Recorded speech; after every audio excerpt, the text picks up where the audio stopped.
Terrible Warriors are funded by Patreon supporters at patreon.com/Terrible Warriors. Today on the Terrible Warriors, did you think we were done with that last campaign? We return to Masks, the new generation. We return to Halcyon City, that city of heroes. But this time, Justin brings together a whole new table of players with new masks to choose and a new city to save. How will the exact same improvised game play out with a completely new set of players? Well, true believers, let's find out. Because those new players who will choose new masks and save a new Halcyon City, they are your Terrible Warriors. Welcome to the Terrible Warriors. I am your game master here on Tuesdays. For the show, I'm Justin Ecock. We are still going to play Masks because it's not done. It didn't finish. We played through the first game, but the truth is, I wanted to give it a try where we've been playing all these apocalypse-powered by games and enjoying how they play. But what's really interesting is how different they turn out every time you play them. So rather than play a different powered by apocalypse game, we're gonna play the exact same one again. He's lying. He made that up. Derek works. actually told him when Mask came out, I have to play this game. Well, yeah, that too. Derek really wanted to play the game, and so I just also just kind of forced in we voted for Masks on Patreon. Oh, yeah. By the way, guys, I'm Derek the Bard. I'm physically here in Toronto right now. How are you? This isn't your day, Derek. This isn't your day. And meanwhile, over on Norlandia, I got Shane, also from Edmonton. We're taking over. Get back to your date.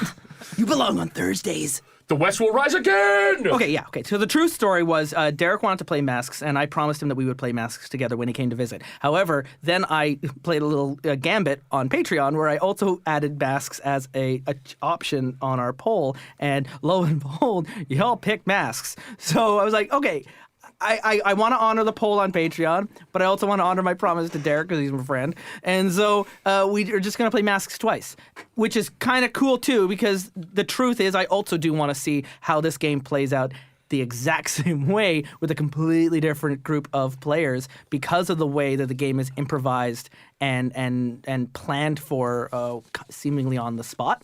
So around this table, you already know Derek's here because he did that. We are joined by four other players. So three other players. Shh! Get back to Thursday! I will beat you with this playbook.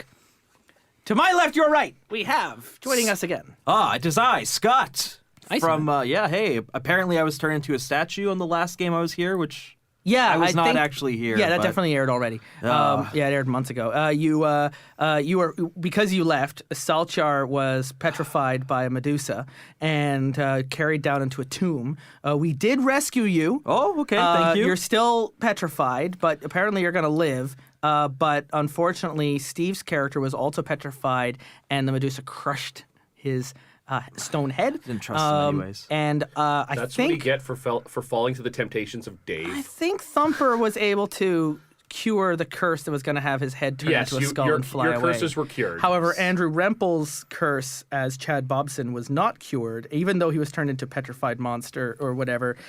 His skull still broke free from the stone statue and is now flying through the air as Volsar. So, well, that's a thing that happened. Well, at least I'm only petrified. I will live again to load bows and hopefully shoot them. And miss them all the time. We actually had someone on our Terrible Warrior website comment on the episode with some rule adjustments, saying like, you're doing things right, but you actually have a few extra dice you could be rolling. I realized that afterwards. I'm like, I'm actually effective. And new to the show, Derek brought in one of his own as a backup ringer player. Welcome, Bernard. Hi, yeah, I'm the noob. You're the noob, but tell me about yourself, Bernard. What do you like? What's your favorite color? What did you do on Friday morning, Bernard? What is your name and who do you do? What I did on Friday morning is Derek and I ran Mage the Awakening at Canada at Midnight's National Con. Yeah. Bernard is the only actual person on Terrible Warriors other than Connell who can make any sense of the Mage the Awakening game that I ran because he was there for it. That's awesome. Yeah, Donald Trump was a mage. Yeah, that works. That happened too. Yeah. Cool, so it was a good weekend. Good weekend. Oh, yeah. All right, good. It was the best weekend. What are you talking about? What are you talking about, Bree? You weren't there! You were stuck playing Shovel Knight with me. Yeah, By the I know. way, That Bree's was it. here. Oh yeah, Bree's Hi. here. She's back. I'm back again. You're also on Norlandia, so we're like on I'm both just weeks at the here same all time. the time now. Yeah, just Yeah, like Justin's sick of me. you It's kind great. of crashed on the couch and then you're not leaving now. No, that's it. I live here now. Circus hobo. Circus hobo. Yeah, circus hobo. I left for a year. That's why I wasn't around. I was a full-time circus performer for a year. Now I'm done that, so now I'm here. So You're stuck Masks with me. 2, there's a good chance if you're listening, you might have listened to Masks 1. I don't want it to be a mandatory requisite. I'm hoping that these campaigns will play, that you can listen to them in either order, because we're going to go through the same process. We're going to create our characters and our origin stories, only because has anyone here other than Derek, well, you've played a Powered by Apocalypse game, but not since Monster Hearts. Yeah, not since Monster Hearts. I know but- you know what you're doing. I did the sprawl. Yeah, and Scotty, you haven't, No, you I haven't have played never- Powered by no. Bernard, you haven't played Powered by Excellent! We're going to introduce you to this thing. So Powered by Apocalypse games are more story-based than combat or dice or strategy. It's more of an emphasis on free-form roleplay with characters rather than classes. You pick archetypes, and these playbooks they'll let you know what your role will be in the story, but they're very vague in terms of exactly what powers you have or exactly how you fit in, because that's up to you to come up with that narrative structure. And then you'll see moves you'll be able to pick. I've given everyone playbooks with their basic moves. We'll review them again so that you know what is happening. Before we get to all of that, step one, we got to pick our playbooks. So I have here in our first game, Erica played the Outsider, and Ori played the Transformed, and Jen played the Delinquent. They're not in this game. You Yeah, literally just yeah. toss them on the floor. Yeah. And we're not going to deal with those playbooks or even that world. In classic comic fashion, this does not take place in the same universe as the first game. Maybe it will, but that'll be up to you and the characters you pick. This is like, what did I call it? The dates that we recorded it on. The first one was 217 was Halcyon City, and this is Halcyon City 315 or whatever the day's date It's is. Halcyonburg. So we're in another version of Halcyon City with another version of heroes, some familiar but some different. To fill you in on the world before you pick out your character, Halcyon City has been around, think as long as New York City, right? It has, since the 1920s, though, been the place for heroes in the world. When the first heroes revealed themselves, there had always been metahumans on Earth through history, but as a superhero, it began in what is now known as the Golden Generation in the 1920s to the 1940s. And they... or 30s to the 1950s, and they existed as the first heroes. They're the ones who fought the war. They're the ones who got through the Depression. They're the ones who began the first real journey of what we now know as superheroes. They, for the most part in Halcyon City, are either retired or passed away, with the exception of a few metahumans that are still around. But for the most part, the Golden Generation is remembered, and remembered for their legacy and for what role they played in setting things up. Then in the 50s to the 70s came the Silver Generation. Those heroes are still around today. They were the ones, though, that if the superpowered heroes from the Golden Generation showed the world what heroes could do, the Silver Generation notched it up to 11. This is when real powers came into play. These are characters like Silver Streak, who came from intergalactic destinations and fought time-traveling warlocks and world-ending events. Things got cosmic. Things got multidimensional. Things got very big. Aliens began landing on Halcyon City. Halcyon City is now full of architecture brought in by other timelines and dimensions and alien cultures. Technology that doesn't exist anywhere else on Earth exists in Halcyon City. And those heroes are still around today. The Silver Generation heroes now are more the CEOs of major corporations, the presidents. They're the ones still running the city. They're the most powerful, most influential characters in the city. In the 70s into the 80s and early 90s came the Bronze Generation. with the power of the Silver Generation, they weren't going anywhere. They weren't giving up that power. So the Bronze Generation had to fill in the gaps that the Silver Generation created. They began fighting more for social changes. They began fighting more, again, for the little guy. They remembered what the original heroes were fighting for, where the cosmic heroes of the Silver Generation were battling aliens from other worlds. Well, what about all the collateral damage back home? What really made a hero? And what about that gray zone? And that's where the Bronze Generation, it wasn't good versus evil. It was all gray, and it was all, these are the anti-heroes. It's the Frank Miller era of superheroes, right? And these are heroes that would have been more like the Punisher or again, Return of the Dark Knight kind of stuff, where they're not. Are they heroes? Are they doing good? Maybe. They're still around today, certainly. But unlike the Silver Generation, they're not necessarily all well thought after. Same deal with the villains. There's golden, silver, and bronze villains in Halcyon. The golden era villains are kind of lame and hokey and campy. They got ridiculous names. Nucleopatra was one. And so good. And then that continued into the Silver Generation, where those villains were time traveling and robots and aliens, and they're like planet destroying, eating entities. And then the Bronze Generation are sometimes they're former heroes, and sometimes they're more like Hush. They're covered in bandages, and they're darker, more grounded in a reality. You are a hero in the new generation. A generation that has not been given a name yet. You haven't had a moment in the late 90s. We're the goddamn millennials. I was going to say we're the millennials. You're the goddamn millennials. Although, I mean... That'd be our superhero team name. We're the Can we just millennials. put it on the side of the bus, the goddamn millennials? So you haven't really, you don't know what your place is going to be. You don't know. Every generation in Halcyon City has left its thumbprint behind. They have all done something as a group, as a community, to change the direction of the city. And now your generation is growing up into this. But unlike the other three, they didn't have 3 generations of heroes behind them telling them how to do things.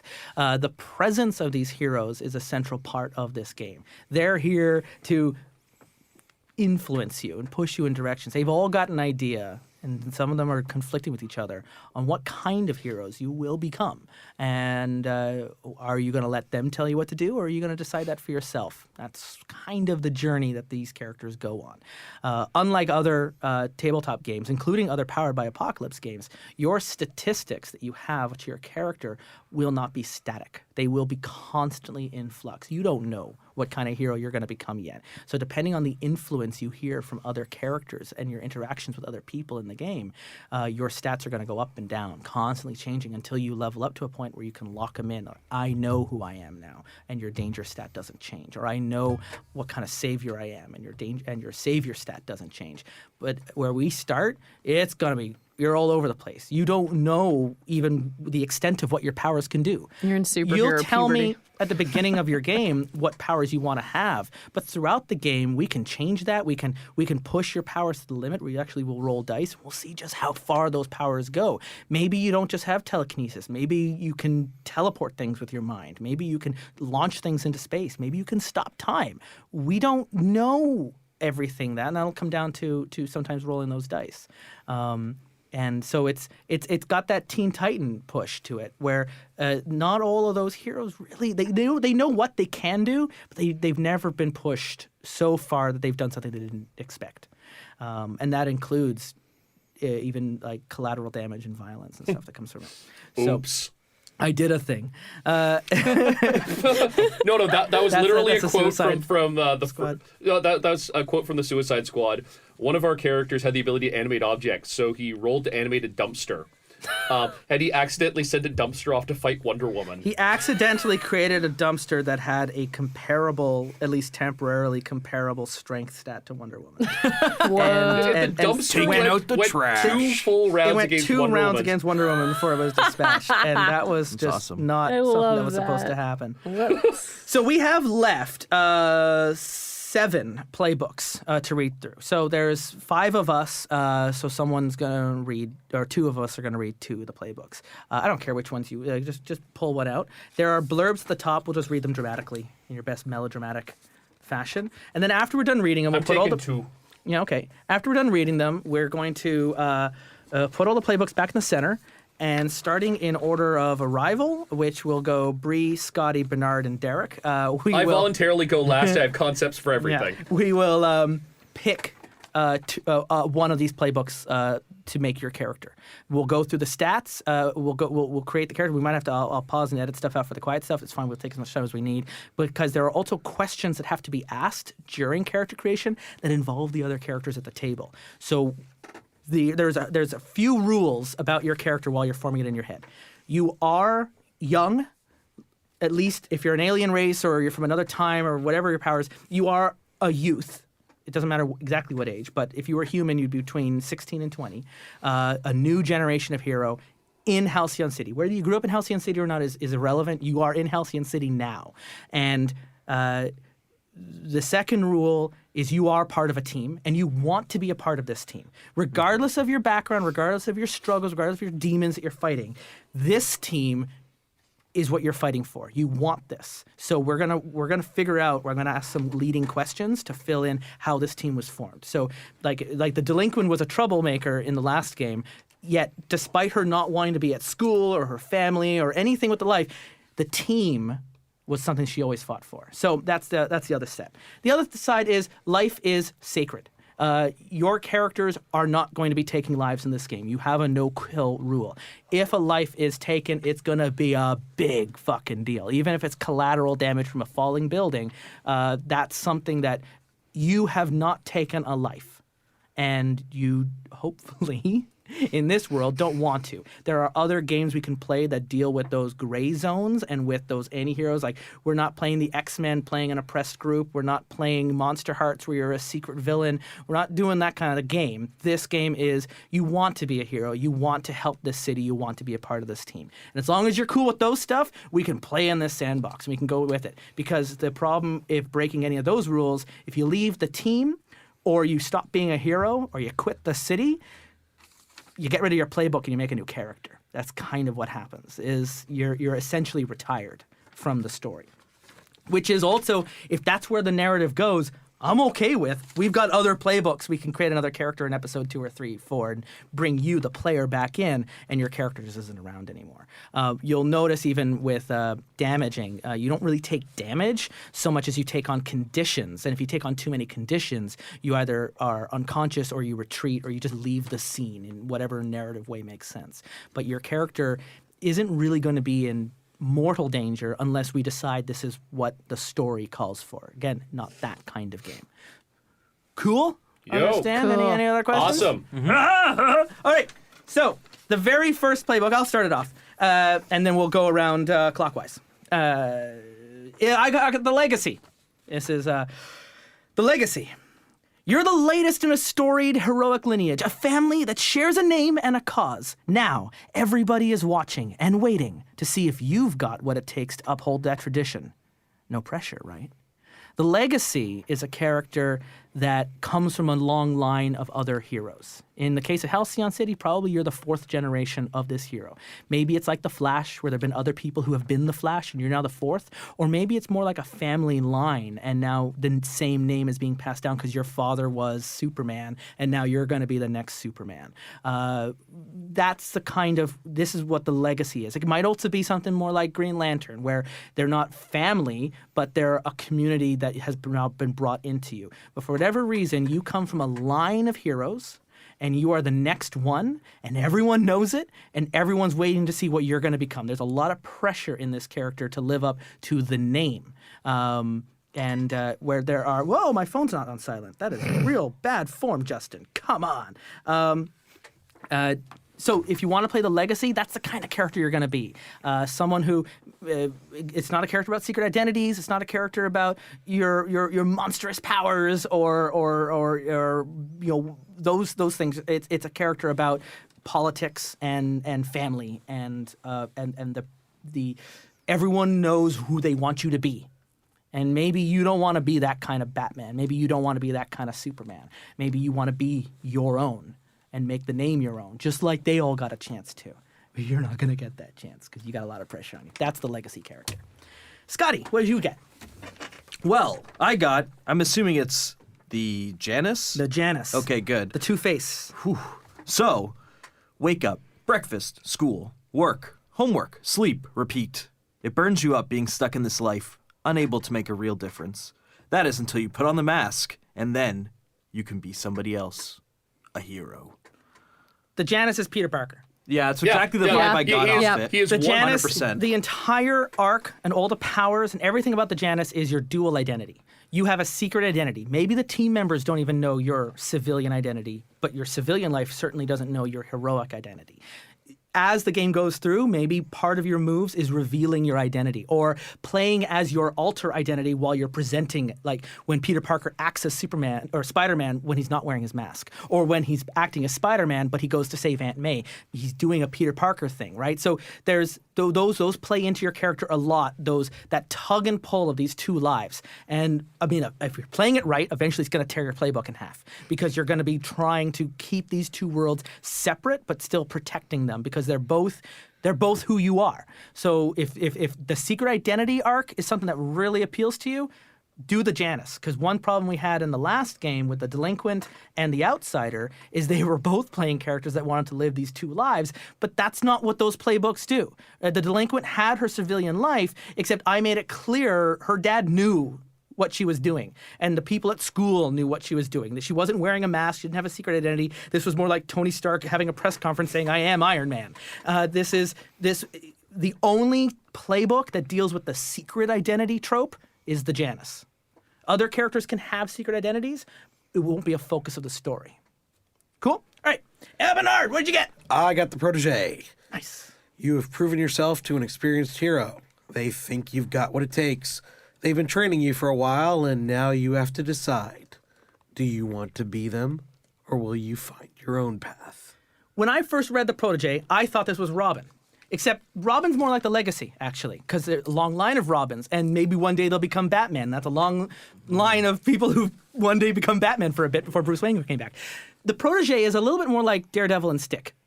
The protege's mentor might not even be a superhero. Is just the protege's character, the playbook, is all about your relationship with the person who taught you everything. It's Batman's to Ra's al Ghul in the Nolanverse. It's it's Stick and Daredevil is the best example I could think of. It actually is technically supposed to. It's the thing with this game is there's several archetypes. You have your Mr. Miyagi. Yeah. Yes. Several playbooks can be used for multiple. Oh, yeah, types of there's characters. lots of the overlap. The protege is one Batman story. The legacy is a different Batman. Well, exactly, story. right? Both Robin can fit in the protege and the legacy, but what aspect of that character do you want to focus on? Do you want to focus on him being the next line of Robins, or do you want to focus on his relationship with Bruce?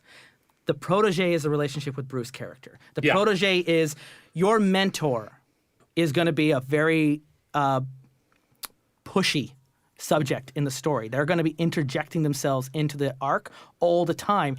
Not just guiding you, but like putting you in a hamster maze to push you into the person molding you into the hero they believe you should become. Whereas if you're playing the legacy, using the Robin example, you've got Nightwing, you've got the family around you. Oracle, you've got all of these people Alfred, from the family. You've got all these people. They're all offering you unsolicited advice all the and goddamn they're all different. time. They're all different advice. Imagine being Flash, like the new one, Wally West, and having all the other versions of Flash telling you who to become. They're all completely different. They've all got different motivations. Hell, one of them wears an army helmet. They're all different. What Flash do you want to? That's the legacy. So you're right. There's a lot of overlap we'll see with the Janus, the protege, the legacy. You could even play the Janus as Robin almost. Of course you could, but then that would be his relationship as being Dick Grayson and Robin, and his love life and his heroic life, and how do you separate those two, right?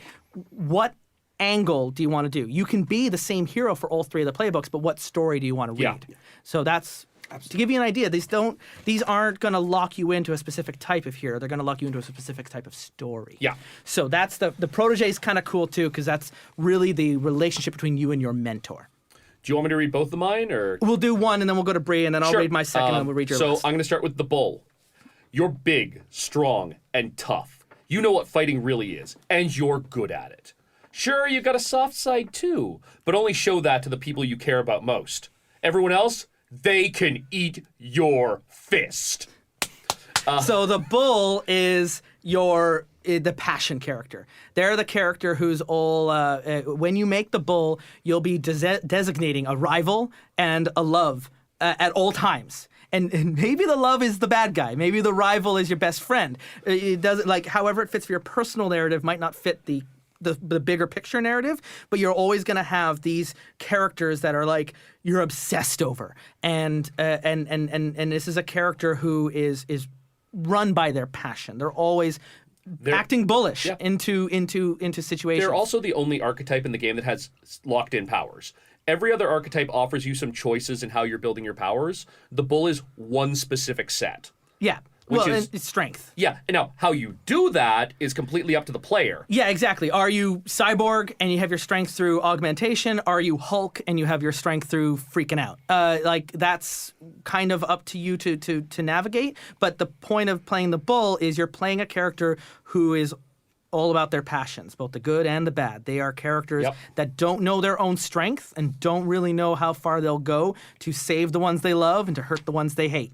So that's a character that they're always seeing red. And how do you want to play that out? Do you want to play a character who's just a ticking time bomb waiting to maybe literally explode at any time? That would be the Wait, are you just describing Mr. Furious? Maybe, I don't know. So the playbook, if I were to flip to it, they do have specific where these characters were influenced from. The bull, one of them was X-23, as I recall. Yeah. That makes sense. Yeah. So that gives you an idea. In any case, moving on to Bree. Bree, you got. Hi. I've got the Nova. You're a font of power. Channel it, and you can remake the world into exactly what you want. Unleash it, and you can do miracles. It's wonderful and terrifying. Lose control for even a second, and other people get hurt. So the Nova is all about their power set. The Nova is your Jean Grey. Your Jean Grey, even Superman, or at least young Superman. But yeah, or Dr. Manhattan, right? That's true. The Nova is a character who, if the Nova is going to be in the story, it's going to be about powers, and it's going to be about the extent, and there's going to be all these other people could be Green Arrow. Nova can't be Green Arrow, right? This is a character that is all about they have godlike abilities, and they don't know how far it goes, and maybe there is no limit to how far it goes. How far, like Scarlet Witch, to the point, can your powers remake reality and rewrite reality? How far do those powers go? Or are they such a danger to yourself that you're more like Legion and you lose touch with reality because your powers are so out of control? You spend all of your time as the Nova in yourself. Your story will be about you keeping yourself under control because you don't know what will happen if you were to open up those floodgates. And so most of these other characters deal with their relationships with other people. The Nova is dealing with their relationship with themselves and dealing with their own personal focus. A lot of your moves are about focusing yourself so you don't hurt everyone around you when you try to you want to be a scalpel, you end up becoming a broadsword. And, you don't want to bring a broadsword to a surgery. For God's sakes, that's just really messy. That's just not how you do surgery. So that's, if you're interested, what the Nova is all about. Got two more, and then we're going to pick out the characters. The Doomed is the one I've got. Something about your powers dooms you. It's just a matter of time before your doom comes for you. Until then, though, you've got a nemesis who needs fighting, a world that needs saving. After all, it's better to burn out than fade away. Remember how I said the game isn't about dying and death and fatality? That changes if the Doom is brought in. The Doom is a terminal character from the beginning. There's something on here that has a Doom track. Maybe it's a curse, maybe it's a bomb, maybe it's a disease, maybe it's a prophecy, maybe it's like Buffy knowing she was going to die if she fought the Master, maybe it's Harry Potter and Voldemort's prophecy, or maybe it's something more maybe your powers like are killing you. Wolverine's adamantium Yeah. is just poisoning him. And there's something about your character where you will die. It's not if, you will die. That's the point of this character arc. When you die depends on how the story plays out. As you use moves, most of your moves advance your Doom track. Few of your moves retract the doom track. So as you're doing stuff, you are choosing to use your powers now to save your friends, but in doing so, bringing you closer to facing your end. I don't know if we'll touch on the end of the doom in our 4 hours, but it's entirely possible. It depends on you. But either way, as the doomed, you know you're going to die. And it's about playing out that darkness that goes with that, and also appreciating the life that you have, and playing up the part of like what you're going to leave behind and what you're fighting for. Again, I keep thinking of Buffy in season 1, and she was fighting for her school and for her friends, but knowing that there was this end, and she was going to do everything she could to put it off, and yet that just means as a game master, I keep throwing everything at you to force you to be like, you got to step up and save these people, even though you don't want to die. You're going to keep doing this, and you're going to keep using the doom track because it's the kind of person you are. Dark, sure, but doesn't have to be grimdark. This can be a very beautiful character if played delicately. It's an interesting one. I actually found the delinquent to be the most difficult one here in the book. Yeah. And I was really I was like, I don't know how to do you. The delinquent requires a commitment from the player to be an asshole and to constantly be an asshole. Yeah, and a commitment from the GM. I too didn't.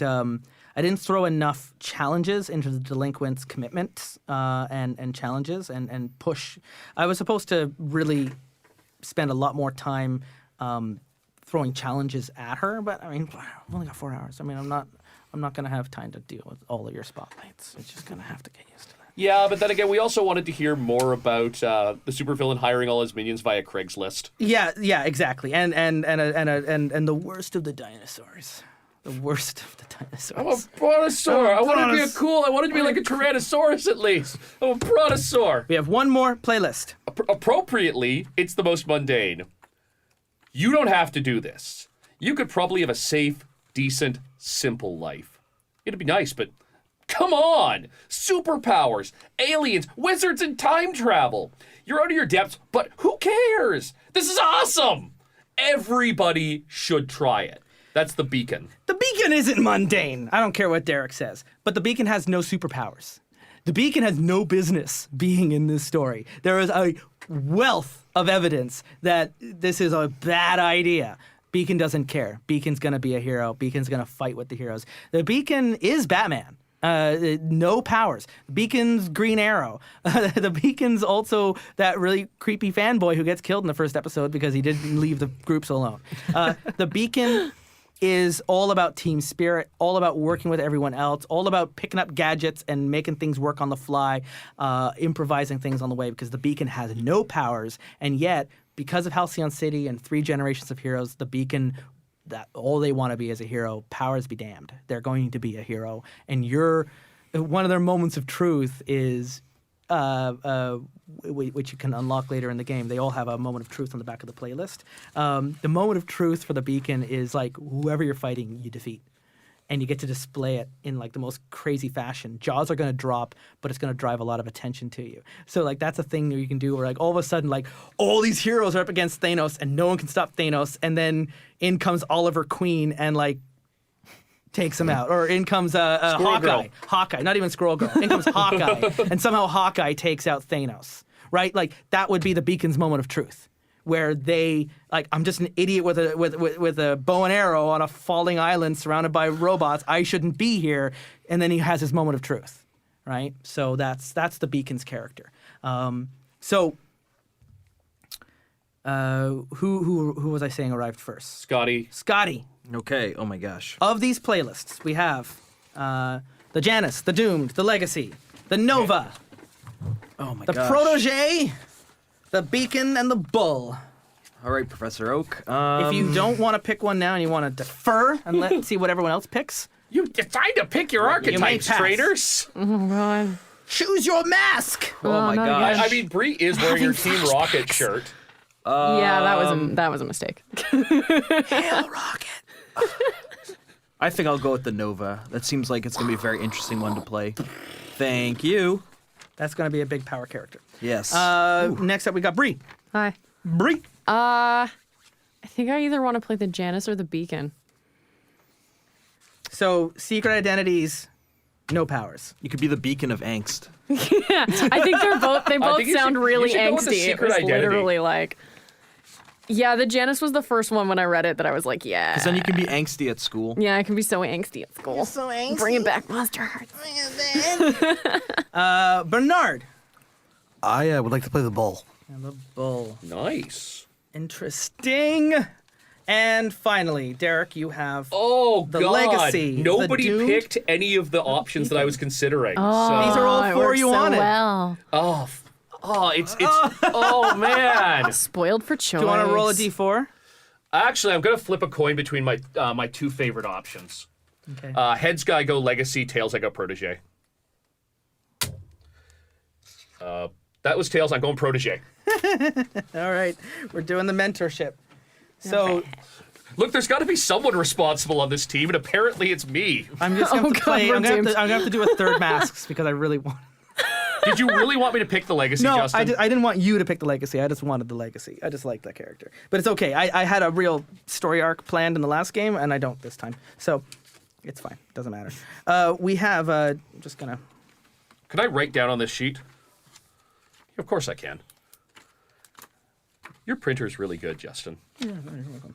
Can I also say that the character designs that they put in this They're book beautiful. are phenomenal? They're so pretty. They look like is it Tim guy who did the Bruce Timms? Bruce Timm. They look a little bit Bruce Timms like. They Actually, they remind look me more of- inspired by the Young Justice yeah. style. Yeah. That wasn't Bruce Timms. Bruce Okay. Timms did No, he Batman did Batman animated and the series. Adventures of Superman and Justice League and, and stuff. Yeah. Batman and Superman. Yeah, but no, it's just the pictures are so beautiful and they look perfect for what they are. Yeah. And They really capture the emotion and the conflicts of the characters. yeah, and I gotta say the Protege really stuck out to me at first because she looks so awesome. The design they picked for her was so good. I think she's supposed to be like the Wasp or the Bumblebee or something. Who do we have here again? We got of course the bull is on this and the Janice is on the other side. I have to flip back and forth. on this. Oh, appropriately two-faced. Wah, wah. Starting the first and probing questions. So first bit here, you got to pick out your name of your hero, your real name, especially for the Janice will be important. And then have a here look. You see your look. You can circle one of these, or write in your own. But Oh yeah, do you have extra pencils and oh dice, yeah, Justin? yeah. Sorry, I got extra pencils and Justin's dice. so ready. Justin, well, None of the rest of us in the are. Facebook chat, he explicitly said, "I've got pencils and dice with me." I've got everything. I also said you were welcome to bring your own. If I recall correctly. You got your own, Scotty? Yeah, Yes, I do. So have a look here stolen at someone's look. stuff. Circle one from each of those bullet points. But if you want to write in your own, that's fine. But try and follow what it's doing here because the people who made this game obviously spent a lot of time trying to balance out so that the stories are here. While Derek is true that the bull is the most locked in, they're not all like any powers you want. You are kind of locked into a limited selection of at least ambiguously described powers, but like not everyone's gonna get teleportation. Yeah. Those are unique to certain characters, right? Telepathy and stuff like that. These are powers that will hopefully help push the kind of story that these playbooks are good at telling. So have a look at the look and circle those. And same thing with abilities. Follow the instructions. Some of them say choose one or pick two, but have through at what those abilities say. And I want to make sure I'm doing this. Abilities. Yeah. What about that one power? And then the labels. The labels are how your character understands their self-image. The labels are the stats in this game. They'll shift and change over the course of play. To give you a quick description, danger is you seeing yourself as threatening, strong-bodied, knuckled, and risky. Other people see you as a danger when they think they should steer clear of you because you might bring them harm. The freak label is seeing yourself as strange, unusual, unique, or powerful. Other people will see you as a freak when they think you're odd, unlike them, or something unnatural. The savior is seeing yourself as defending, guardian, and protecting. Other people see you as a savior when they think of you as a noble or self-sacrificing, or a bit overbearing and moralizing. Superior is seeing yourself as smart, capable, and crafty. Other people will see you as superior when they think you're the smartest person in the room. Mundane is seeing yourself as normal, human, and empathetic. Other people see you as mundane when they think of you as all too normal and uninteresting, but comprehending and sympathetic. So those are your 5 labels and the 5 ways that people will view you throughout the game. What you get to do as a character, and I don't know if it's the same for everyone, but for the legacy that I'm looking at character creation, add +1 to any of these labels. So you'll see some of them are like highlighted in in white. Use a pencil if you can, especially Derek, because these are going to go up and down as we play through the game. So if you're one of those, you can advance by 1, and that's going to go up. So the rest of the game, as labels shift, it'll always be 1 going up but 1 going down to scale, except through certain advancements. And then I'll ask you which one you wanted to increase. That's picking your moves is the next one. So on the inside of everyone has basic moves that are shared by every player. I gave you another pamphlet at the beginning of the game that had those moves, but each playbook has their own custom moves that are unique to their legacy.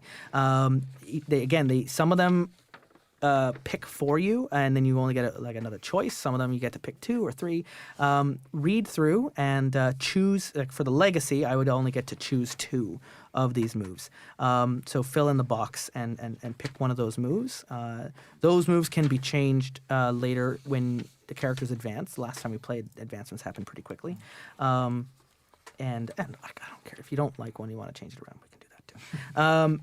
And then the questions that come up after that, we're going to go through together. Now that I didn't want to do it for every playbook because it would take too long, but I would also love to know what your moment of truth is. If you don't want to read it out loud, at least read it to yourself so you know what it is, so you can plan for it. Because again, that's kind of like where your character might be heading to soon. As well as you all get team moves. Team moves, whenever you share a triumphant celebration with someone, you then get to trigger that team move.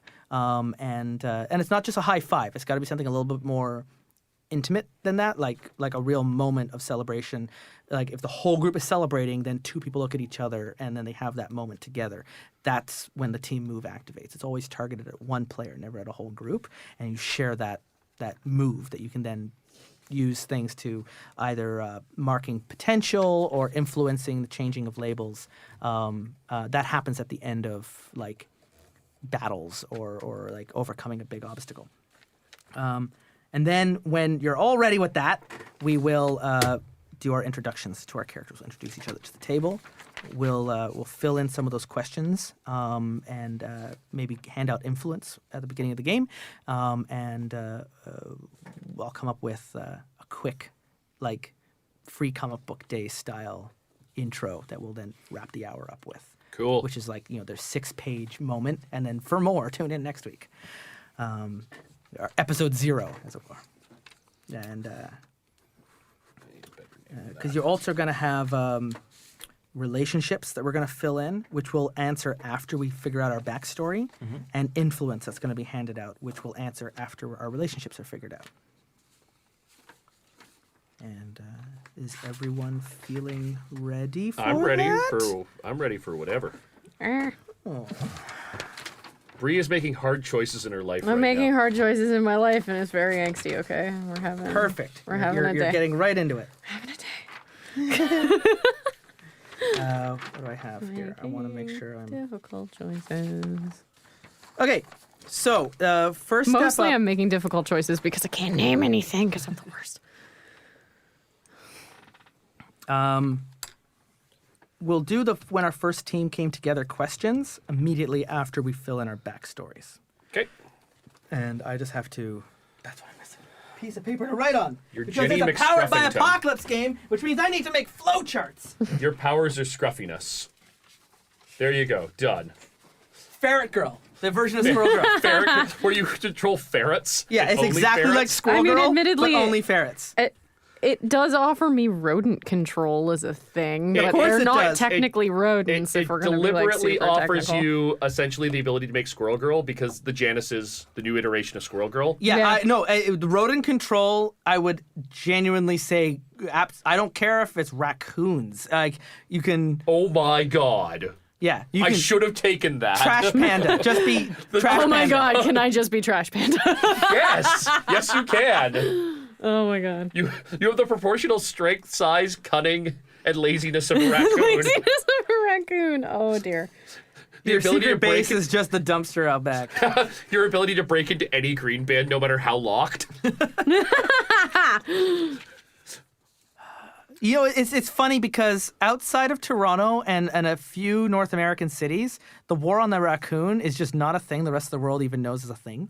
A friend of mine came in from the UK and was like, "Oh my god, a raccoon!" And they were like all free. I'm like, Derek, personally find raccoons to be endearing and adorable. I love they're raccoons. an invasive species here in like big cities like Toronto where they've grown out of control proportion. We have the largest population-wise. raccoon population in the world here. Yeah, per capita there are more. It's crazy. You just gotta admire them, though. They're tenacious little buggers. The way awesome. They keep coming up with new ways to keep them out of things, and then, 2 or 3 days later, Yeah. you hear another story of, It's an arms race. they've got Yep. it. Well, our late mayor famously stood up in front of council and explained that we can't let the raccoons win because he ran into one getting into his trash and it wasn't afraid of him, and he was very worried when small mammals weren't afraid of him. I've read articles on the Atlantic that are all about like studies that are being done on urban raccoons versus rural raccoons, and their brain chemistries are different and more complex, and that there's learned behavior that is now being passed down through raccoon generations that is leading to like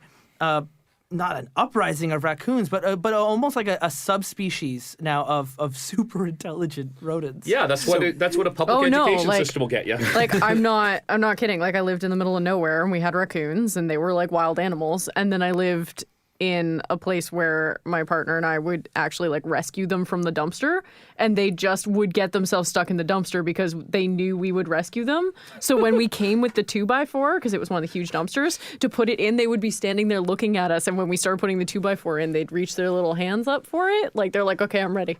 Ready to That's leave the the most dumpster now. adorable thing I've heard all day. They were so cute. I almost kidnapped one. Yeah.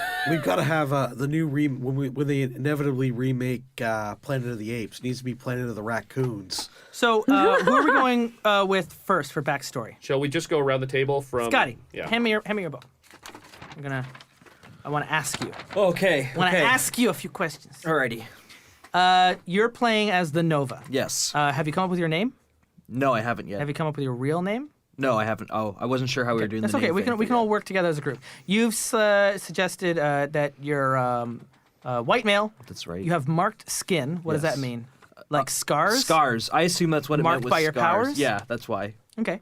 Well, it could have also been tattoos. As Yeah, well, I was right? I was going more for marked with powers. You're wearing a uniform and you have fashionable clothing. So does that mean you come from money or you have? Or I just a meant good that sense of I just style?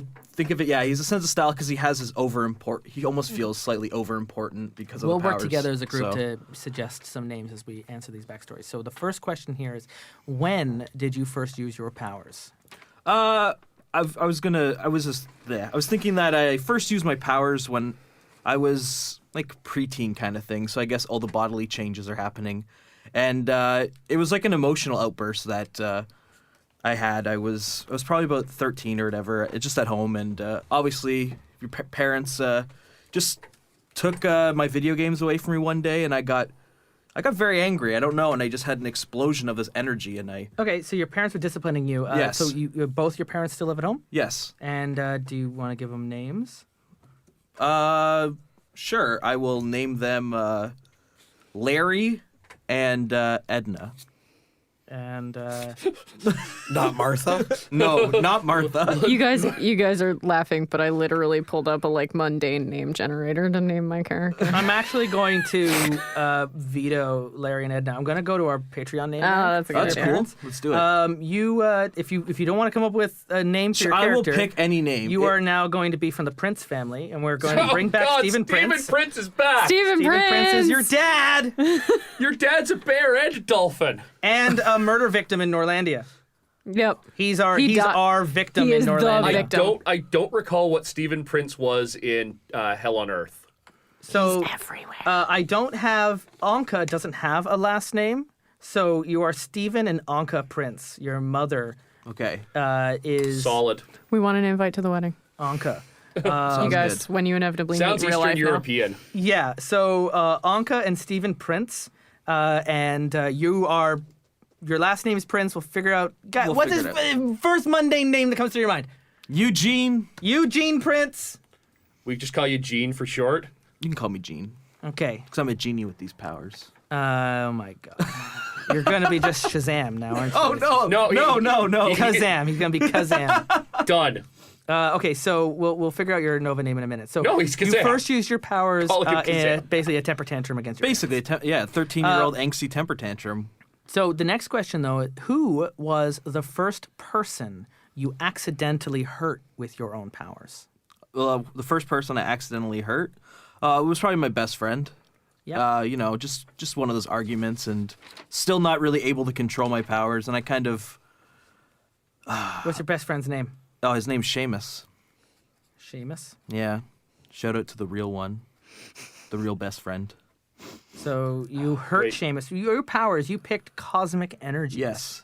So you're just throwing Kirby bubbles at everybody when your powers unleash, aren't you? Like stars. Kirby Crackle. Yeah, Yeah. yeah. I think of it more as in like that translucent, almost like blast star kind of like Okay. energy. So Okay, so, but you don't know where it comes from. No. Which is kind of awesome. So you hurt Shane. I heard him in an argument in school over whatever the latest collectible was You're at the such a- time. you're really mad. I was mad. He just upset me. He took Sound a like you have specific anger card. management So issues. the next question here, Yeah. because I'm getting a bunch of NPCs generated, Cool. which is wonderful. Who outside the team helps you control your powers? Who outside the team? Oh, well, my mother. I would Okay, so say. your mother is helping you with your powers. Yeah, I think so. Interesting. Helps powers. Maybe she's more connected to the origin of your powers than you realize. Why do you continue to use your powers after hurting your friends and almost your parents? Oh, well, I just started coming to that realization, hit that, what do you call it, the age 18, 19, just start realizing that I should do something with these. I can do some crazy stuff, and I'm not yet certain about it. So I started to try to focus it more so and not have these outbursts, but it seems rather difficult at the moment. So you just want to do something with I these just want to do powers. something. I'm not even sure yet. There's no guidance yet for me. I'm not 100% certain where I'm going. I mean, did you grow up in Halcyon City? Yeah. So you've grown up surrounded your whole life, Okay. and your whole parents' lives, if they also were from Yeah. Halcyon, have been spent in the shadow of heroes. You've seen other people Mm-hmm. Yeah. controlling their powers. Not all of them, if any of them, have powers as powerful as you. Yeah. So you just want to. I'm still really unsure about the powers I do have Yeah. at my age, but I know I can do something great. And again, Okay, so with that my mom. ties into the next question. Then, why do you care about this team? The team we haven't created yet, but you're part of a super team that consists of these characters we're going to meet. Why do you care about them? You're unsure about your powers. You're unsure about why you continue to use them. Yeah. Yet you're still part of a team. I think I just I enjoy the fact that there's other people I'm working with who have similar powers and kind of understand me and understand that. Again, I'm learning how to use these still, which So it's like therapy, basically therapy. yeah, group therapy. Exactly. Oh my God, are we going to see the return of Dr. Baumgartner? Maybe. Baumgartner, yeah, we Is a constant across all realities? Yeah, well, it did show up in at least 2 dimensions already. So, why do you continue to use your powers? Why do you care about this team? Once you finish the backstory, introduce your character. Okay. Okay, so we're going to go through everyone else's backstories, and then we're going to. When did your first team come together? Okay. And you're going to have a question that I'll tell you what the question is, but you don't have to answer it now. Your question is: we destroyed our surroundings in the fight. Where was it? What did we destroy? Okay. Don't answer that now. We're going to get everyone's backstory, but that's a question you get to answer about the first time this team got together. Okay. All right? What did we destroy? And then you can fill in those answers if you want, if you remember them. Bernard, you're the bull, which is another one of those, like, for me personally, not really sure how I would play this playlist, which is why I enjoy that you've picked it, because it's something that personally, like, all these others I kind of get. The bull is just like, all right, how are we just not going to just have sex with everybody? So you're Nick Easton. Nick Easton is also otherwise known as the Enforcer. Yes, the Enforcer. You've chosen to be white male with battered hands, just from all the punching stuff. Punching stuff, and it's when I get a bit more into the backstory, it'll come out. But yeah, definitely has calloused hands because he's got into a lot of fights even before he had his powers. Okay. Casual clothing, simple costume. So this is just like do it yourself. You've made your own costume. You've like gone out here. Literally, he has kind of a brand, You just look like a bouncer. or not even a bouncer. He wears a hockey jersey. You call yourself the Enforcer, Bernard, you have to wear a hockey suit. So you're just okay. So you're a hockey goon. I got it. Yes. Now the abilities for the bull, I'll read for everybody. Like Derek said, is kind of locked in. Someone or something changed you, made you into a perfect weapon, superhumanly tough, incredibly strong, and uniquely skilled at fighting. Decide how each of those abilities manifest. So something or someone changed you. Are we gonna get into that in your backstory? Oh yeah, it is. The first question is, who changed you? All right, so I imagine Nick as being someone growing up playing hockey, playing sports, and there was a bit of a catastrophic injury, and when he was taken to the hospital, there just happened to be, it's a superhero city, so there happened to be like a mad scientist doctor. What was the doctor's name? Do we want me to give you a name? I got a name. Sure. Dr. Apocalypse. Okay, Dr. Apocalypse. No shit. One of our Patreon guys wanted to use it. I got Big Mike's approval. Dr. Apocalypse. Is he crazy in German? He has to be crazy in German. Sure, he's a crazy and German character. Big props to Big Mike for giving his blessing, and also to Connell, I wish you were here, and to Jonathan Neeson for suggesting we use this name instead of his for this game. But this is perfect. Dr. Apocalypse gave you your powers. He was on duty that night. Who in the put hospital. him on the shift rotation? So yeah, it was basically. Name. Oh, here's this perfect test study for my new drug. Yeah, Can you give me an idea of what his voice sounds like, Derek? Just so I can then it's impress the name. stereotypical, like, German supervillain. Ah, yes, we have ways of making you more No. powerful. Your inferior science cannot compare to the genius of Dr. Apocalypse. So he comes And into this room, he's like, I see you've been hurt quite badly playing a hockey game. We have ways of making you stronger. You will never have a broken bone again. Oh no! So that's sort of how he walks in looking at your chart. Yeah, you're like so drugged up on morphine. He gets on the rotation because everyone is like, I'm sorry, is your name Apocalypse? He's like, no, it is pronounced You know what? Apocalypse. Bree, there might be another part of this arc on how Dr. Apocalypse ever got into a hospital in the first place. Maybe there was some Nucleopatra influence going on here. Maybe there was some changing. Maybe he was like temporarily taken over by villains and no one had a way and they weren't able to rescue you in time. But not just anyone changed you, but one of the villains of Halcyon City that are on like the top wanted list. He's obviously, I want to say Dr. Apocalypse is more likely a golden. He's Silver Is Age. he Silver Age? He's sufficiently over the top to be Silver Age. Okay. Because it's that not even within the realm of possibility science. Okay, so he's definitely okay. So he's a Silver Generation villain. He's been around. He was for, the villain in our Spirit of the Century game. Cool. He's not the villain from the Spirit of the Century game. He's unique to this world, but the name from Patreon. Anyway. Awesome. You were changed. How did you escape from them? Well, somebody in the superhero in community. Apocalypse General Hospital, apparently. So Somebody in the superhero community eventually wised up and realized that there was a hospital being staffed by, supervillains, and it's like a really over the top plot. I love it. Oh, it was a big We will replace crossover for like all 3 of the months. doctors. So there's this. I'm imagining this massive fight at the hospital. Supervillains and superheroes throwing each other through walls.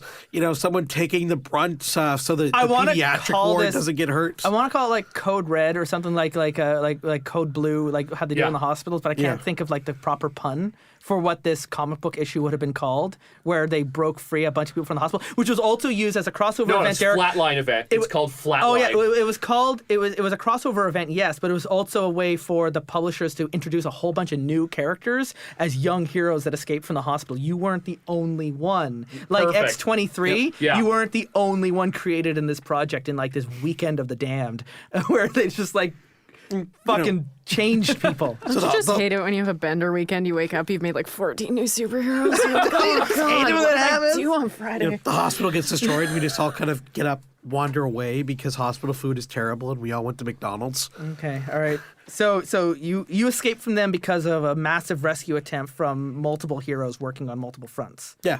Okay, cool. One of the heroes who rescued you is another Patreon name. He's one of the coolest heroes in the city. He's definitely from the Bronze generation. He's very wicked and awesome. He was transformed when he was in high school in the 80s at a travel to the Natural Museum of History when he was collapsed under Oh my all God, these is he skeletons. back? No, this is Spino Man, the coolest of all dinosaur heroes. So Spino Man, the coolest dinosaur hero, led the charge to rescue you all because he knows what it's like to be changed.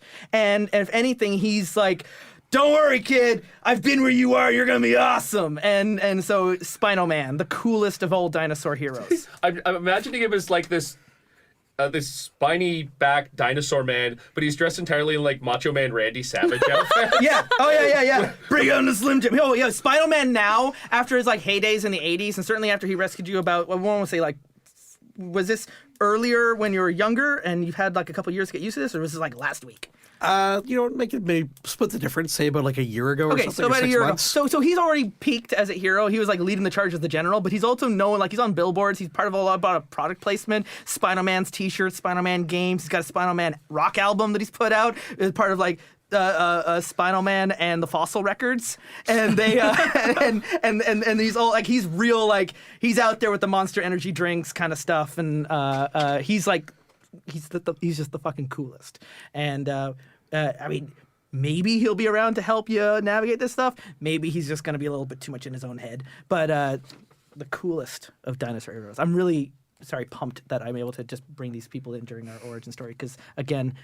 Thank you, Patreon supporters. Thank you. I wouldn't have thought of doing the cool dinosaur. Wait, did they literally note as the cool dinosaur? Specifically went, it would be great to bug Ori by making a really cool dinosaur hero. So this is love just that. our Halcyon City has a cool dinosaur hero. Not anything like We're that. truly we're in the Suck on darkest that. timeline. Spino Man. Spino Man! Spino Man Oh, God. does whatever a dino can. We gotta ask more questions. Enforcer, who outside the team tries to take care of you now? I'm envisioning a. I was just mouthing Dr. Baumgartner, but it can be anyone you want. Oh, if you want to do Dr. Baumgartner. But I was thinking like maybe somebody who ran a skate shop and drives a Zamboni named Ralph. Ralph the Zamboni driver? Yeah, Ralph the Zamboni. Is he driver. like your hockey arena Alfred? Yes. Oh I my thought you God. meant the Is he Zamboni was is he named the Ralph. old man from Mighty Ducks? Yes, he could be the old man from Mighty Ducks who runs the skate sharpening shop. Skate sharpening. I thought you'd name the Zamboni. I couldn't figure out why the Zamboni had a name, but the man didn't. Now, secretly at some point, he turned the Zamboni into a transforming suit of I'm power actually armor. curious. Skate sharpening might play into it. Is your skin diamond tough? Yeah, sure. Is that how maybe you found out some of the like you were helping to sharpen the skates and like there was an accident that should have sliced your whole arm apart and nothing happened? In fact the sharpening tools ended up breaking under the resistance to your own skin, and then you started taking like stuff with the skates. Oh God, it's the Luke Cage trick. And nothing's happening. You're actually bending the skates And over then- your own skin. Yeah, it's like Luke Cage skin. And that's why he takes care of me because I broke so much stuff in his shop that the enforcer is now working off the. You owe him so much money. He's like a bit of a Miyagi thing. Because again, we're not playing protege, so we can't turn him into a really influential mentor. But yeah, I mean, it might have started that way, but there's also like he's using it as an excuse to keep an eye on you as well. Yes, there's you got to pay off this shop, kid. But then there's also sort of I'm not putting you out of my sights either. So it kind of works out that way where he doesn't have to show his emotions. And so we got Ralph the Zamboni driver at the skate shop, and you're rescued by Spinal Man, changed by Dr. Apocalypse. You got a lot of people influencing you. So why do you try to be a hero? Why do you try to be the enforcer? Because I'm assuming he's kind of like a goon when he played hockey. So he's always the person like the Warren Zevon song about hit somebody, you take care of the scores and all that. Mm-hmm. So he's always been somebody that's had a job of like, look, anybody takes liberties with your teammates, you go out there and you beat the heck out of them so they don't hurt our guys. So he has this kind of... And when he couldn't go back, because maybe they could put a golden retriever on the ice, but superpowers, you can't play that. There's actual rules saying you can't play with superpowers. Yeah, maybe. there's actually, it's still being debated in Halcyon City about metahumans participating, especially in high school and varsity sports. There are certain leagues among the adults where metahumans are able to participate, but they play more like MMA fight clubs where they're just putting powers against each other. But stuff like hockey or baseball, anything with the Olympics, there's very strict rules against metahumans from participating or aliens or time travelers, anything like that. But it's also meant that in Halcyon City, professional sports like that are just not popular either because who's got time to go to a baseball game when a meteor's going to crash? Halcyon City's home of the heroes. Yeah, so literally that's our hockey team's name is the Heroes. Yeah, but you also don't have any other teams to go against because there's no other city like Halcyon City. So all the heroes in the world end up coming here. At least in this narrative, there aren't other places. We're not worrying about other countries and the way, this is... Halcyon City is Vatican. It's its own state. It has its own affairs because half the time it's not even on Earth. So a lot of things happen here. Remember that time in the 1970s when it just disappeared and it went to Venus for a week? So that kind It's Astro City. Yeah. Yeah. So, cool. Okay, so you try to be a hero because you want to settle the score. You're looking out for the little guy, and you've got the powers to do that. Yeah. And, you got nothing to worry about because apparently nothing can break your skin. Yeah, and, lack of anything else to do. My first love, I can't go back to it. So, you know what? I'll go take care of other people because, I can't just sit around the house and watch Netflix all day. And that's the next question. Why do you then care about your team? Because it's the only team I can be a part of now. And, I want to be part of a team because I've always been part of a team and I don't know how to function alone. And I think that ties in also with the Nova, who we already know is really afraid of hurting other people, and he can't hurt you. Right? There's this bit of he is so powerful, but you are virtually indestructible.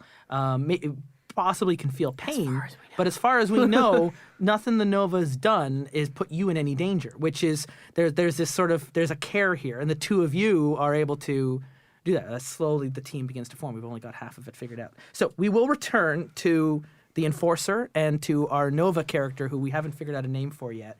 Chevy. Fuck off. I had to hold that joke in for a while. Just been bursting. Oh my god. Okay. Derek. I protege. guess I should pass you my book. Yeah, it just speeds things up. I think I can remember everything I wrote on it. The Protege. You are playing as Horizon Knight. I'm playing as Johnny Slade, the Horizon Knight. I'm just writing that down. We got Johnny Slade. Actually, a friend of mine from high school, Johnny Scales, real name. I worked with a guy once named Jackson Slade, and we kept telling him he should get out of the restaurant business and become a private eye. Mm-hmm. You decided you're a Hispanic Latino man, athletic body, casual clothes, colorful costume. So Johnny Slade is actually half Hispanic. His father is from Halcyon City.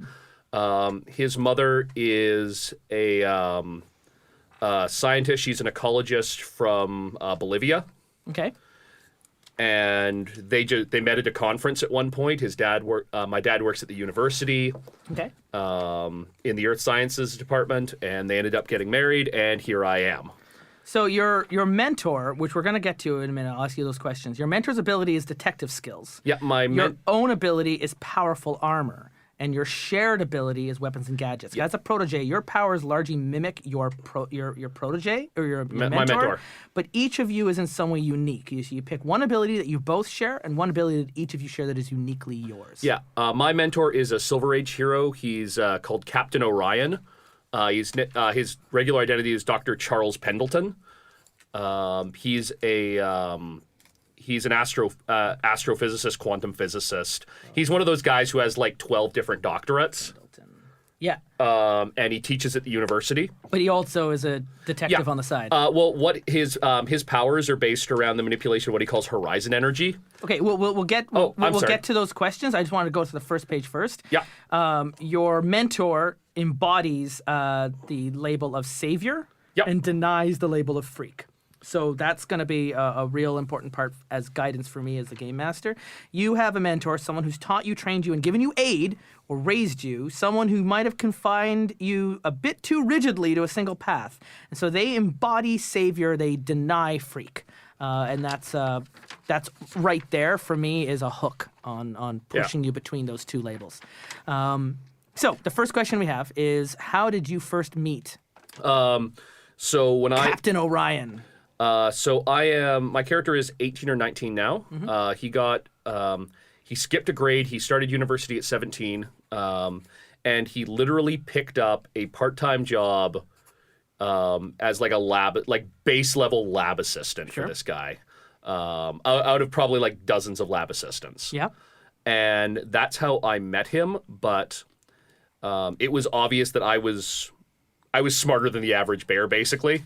I mean, most of his lab assistants are in like their 20s. I'm this like slightly nerdy 17-year-old who's just completely geeking out over access to all this energy research stuff. Okay, so that's fine.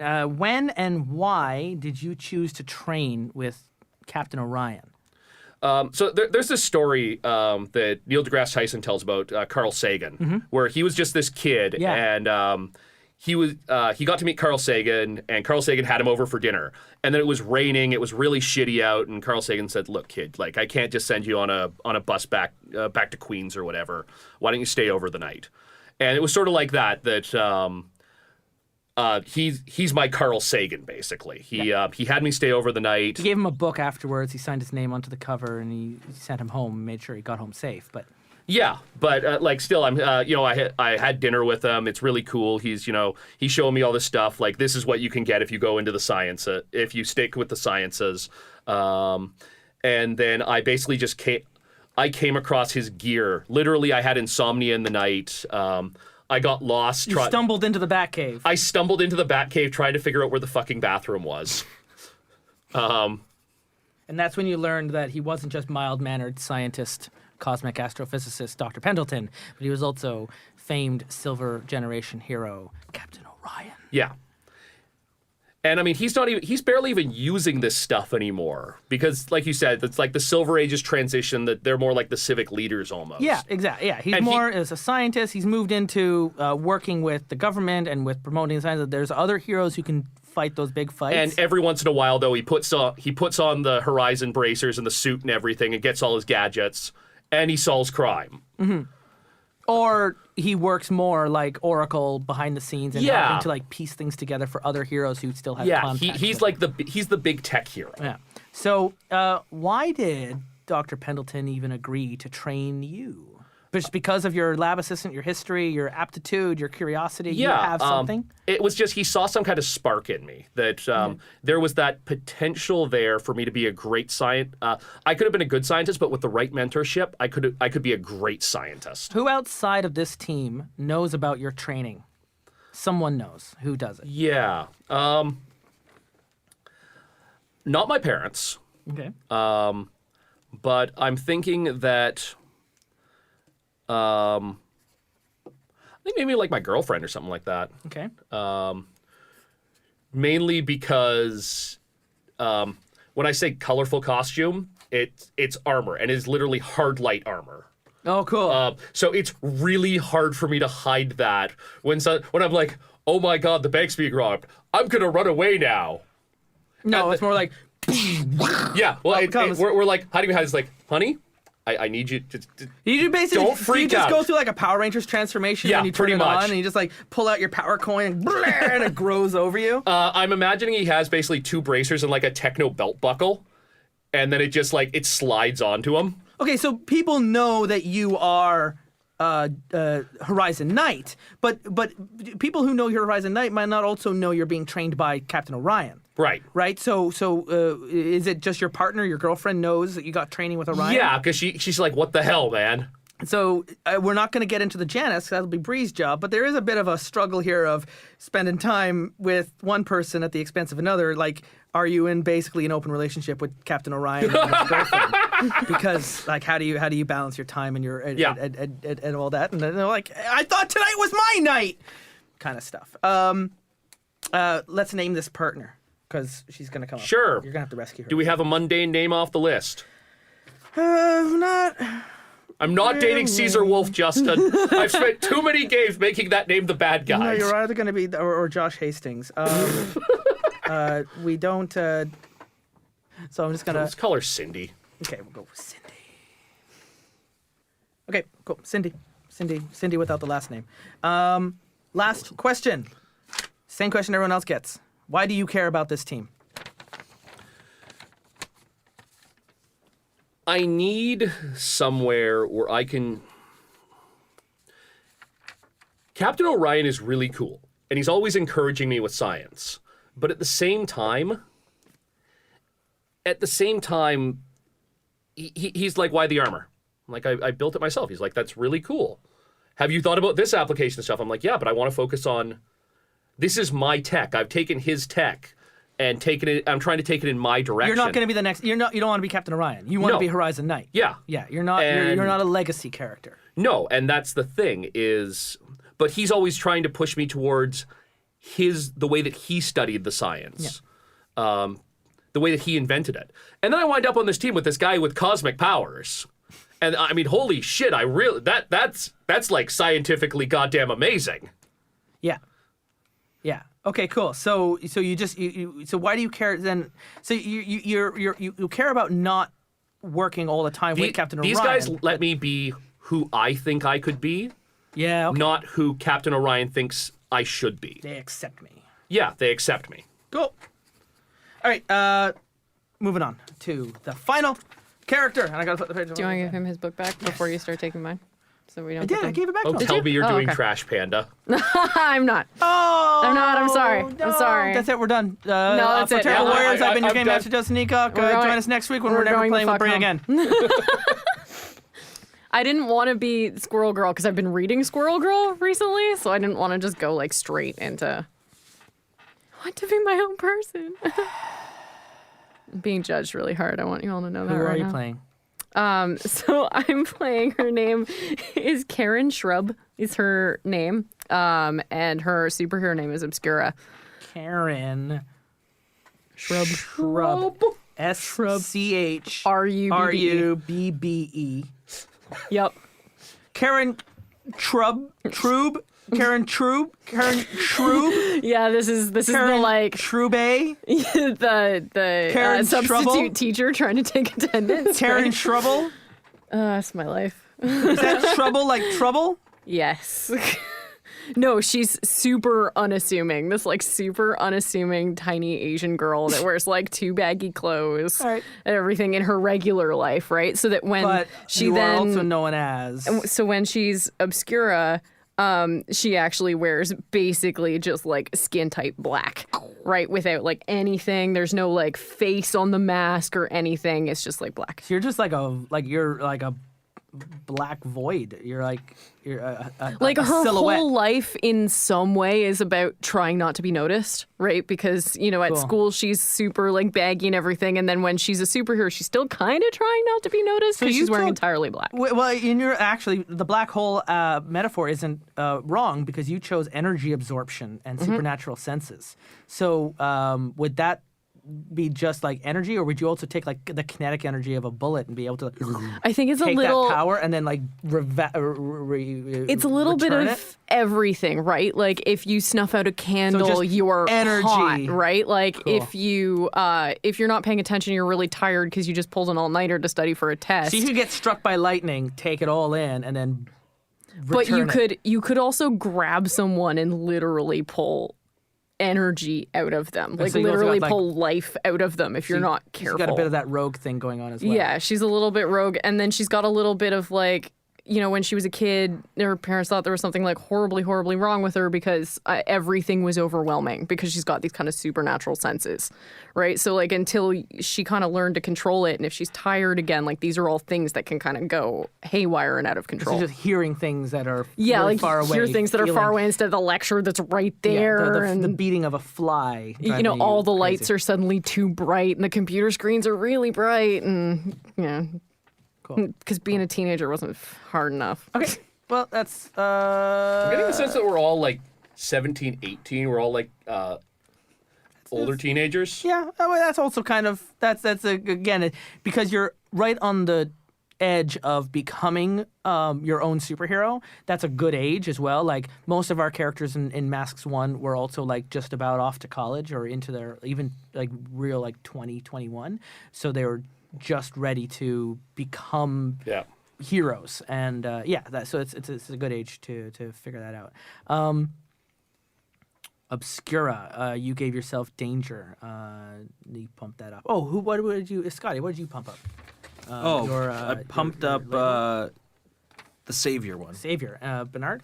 Savior. Savior as well for the bull. I did mundane. Mundane for the interesting for the protege.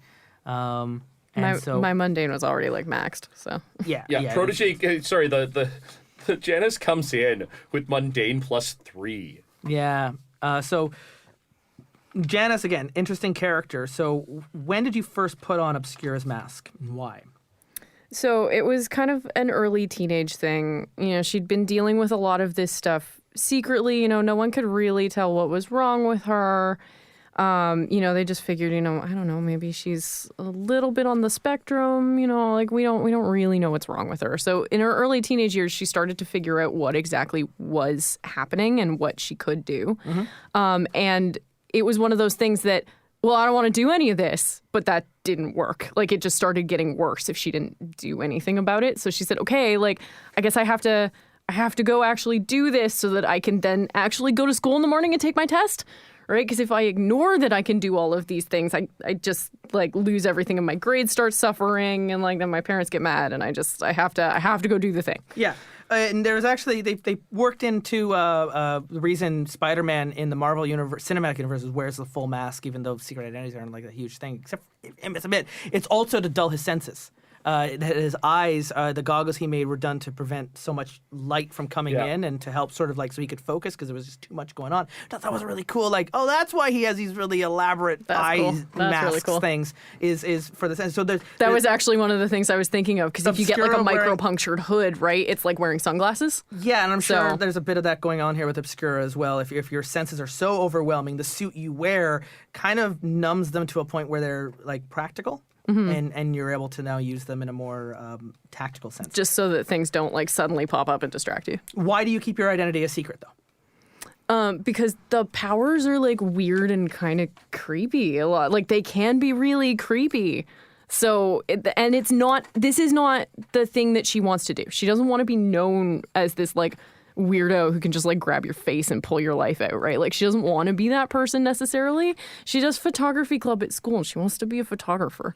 Except every time you touch it, you absorb the if you're not ink super and careful, it's the worst. whenever people take flashes of you, you seem to glow for a little while. Because of all the photonic Well, that's why I want to be energy. behind the camera, right? The dark room is comforting.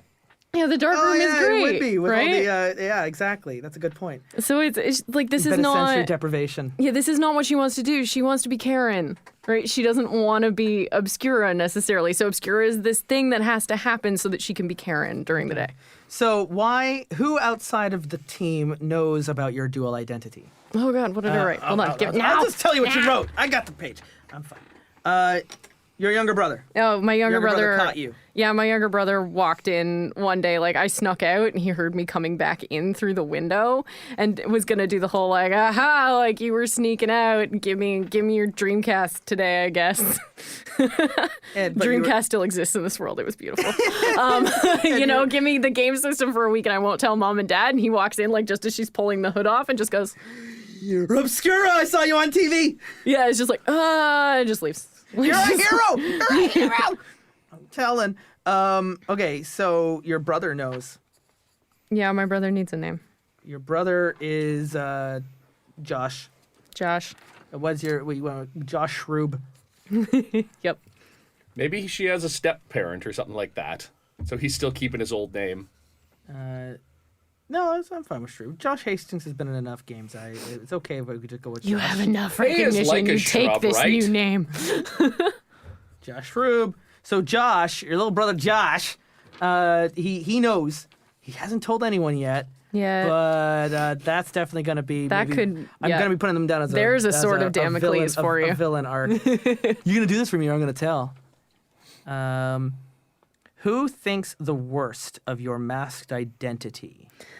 Like, Obscura isn't necessarily like one of these like cool villains that has, or this cool hero, sorry, that has like the light armor and all of that cool stuff. She doesn't have so superpowers lame. really. He's She's just kind okay. of lame and like a little creepy. It's like, good job. Like you can like just like- suck the electricity out of a light bulb. Just Like, good just job. a shadow. Right? So it's one of those things where it's just like, the kids at school, because a lot of them are so used to seeing superheroes, are all just like, yeah, that's great. Like, why don't you just crawl back in the hole you came from? Because they're teenagers. Energy absorption could even be manifested if we're doing kinetic energy, like a car hitting you and come to a stop. Yeah, just and then you throw the car back at it. It's actually kind of cool though that we have one character on the team who's got like light armor, and the other one who dresses like completely in like shrouded black. Also safe around, all three of you are relatively safe around the Nova.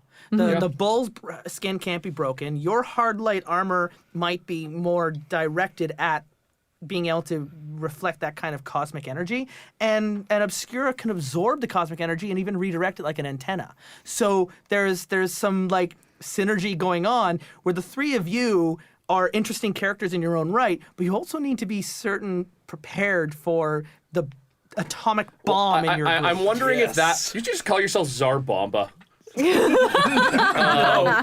But that almost sounds like we might have been directed for that. That this might not be an entirely. Yeah, there is Aegis. Yeah, someone was like, no, Spontaneous how tease. about There is, you? Aegis is like the Agents of S.H.I.E.L.D. of this game, and Aegis has records on every hero. Even if you've never directly interacted with them, they keep records on every event, on every hero. They got sensors and people and watchers and metahumans that can keep an eye out on the movements of other things. So they're the Overwatch. Now, we don't have to have them part of the story. They're just there. But you're right, Derek. There might actually have been some strings being pulled in the background that happened to get all of the four of you together in the right place, because the four of you are able to keep an eye out of the Nova, and your powers are under check. Captain Orion might not entirely approve of the team, but there might also be strings influencing him going like, let this happen, right? And so that's why he doesn't necessarily put up a big fight about it. I kind of like that. That would be an interesting conspiracy. That's giving me ideas. But Last that's the question, whole Bree, point of same this one game. everyone gets. Why do you care about this team? Well, at least in part because, like, some of you guys kind of have it worse off than I do. So, like, maybe this isn't, you guys can't go and hide, which is exactly what Karen wants to do. Right? She wants to go hide, and you guys can't. And, like, also we play off each other pretty You're well. one Like, of it's the not Hospital bad. 25, right? Like, you were like, there were Times articles about you. Like, your name was all over social media. Your face is plastered. There's a subreddit about you. People know you were one of the patients. You were a star hockey kid in high school who was transformed by Apocalypse and his hospital ne'er-do-wells. And, like, maybe not you specifically, but other members of this hospital group who were transformed have appeared on Oprah-style shows and stuff. So, Like there's 3 TV movies about it. so any secrecy you had, it was only a year ago, but there's a movie in the works. Yes, Spider-Man will be starring as himself. And but people know you and they know about you, and so yeah, there's the secrecy that Obscura has. Same thing with the Nova. You've had explosive events, and people are like, shit, watch out for him, because like it's kind of hard to hide the fact that every now and then cosmic rays blow out of you and people get radiation burns. And while they might not know about your identity, it sounds like you got a little bit more of a secrecy going on. Captain Orion knows, and there are a few people who know that you train with him, and Horizon Knight, and you don't really hide the fact that you carry this armor around with you. You're not keeping that side of your life secret. Maybe your association with Orion you are, but not as a hero. The only person who can return to her life and take off the mask and vanish if she wanted to is Karen.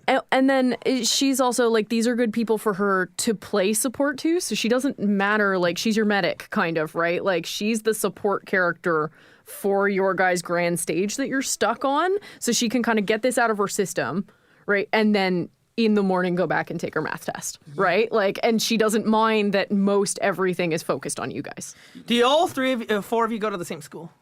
So are we're all college students then? Are you all first or college? second year college Well, students? no, did all of you go to the same high school and some of you graduated and some of you, because we've got an age difference where some are then starting college and Karen's others. going to be younger a little bit, like more All right. like 16, 17. Okay, so we got the college and we've got the high school and Bernard, Nick Easton, right? Yeah, so he's like first year, but he's School of Hard Knocks. he's going to something like he's using the money that they've given him for settlement. the settlement to put himself in school, but he's going in something in communications or something so like that. all right, and then what about Trade school, Nova? be a plumber. Nova, so he's what is it? He just finished high school and he's kind of trying to take. He's not You're going taking to a school. gap year. He's taking his gap year because Okay, he so wants the four of you don't. So last time all three were in the same school. That's not the case this time. So you've even got Bree. You don't even have to see these jokers when you go to school, right? They also do they know your identity except as for Karen? like on the news and everything. No. The three of them don't know you're Karen. So the three of you might not even know that she's just a high school student, right? Yeah. She's just Obscura. I'm who just some absorbs lady all who powers. shows up sometimes. Just an obscure person who shows up. I don't know. She's all in black. She doesn't want to take off her mask. We have to, before this episode ends, ask these questions. I didn't tell you. The first one in order we go through with the bull is the first question I ask. And you get to answer it. You can talk with the friends, but you have the first and final say on what this answer is. This is the story of when this team came together. We defeated a dangerous enemy. Who or what was it?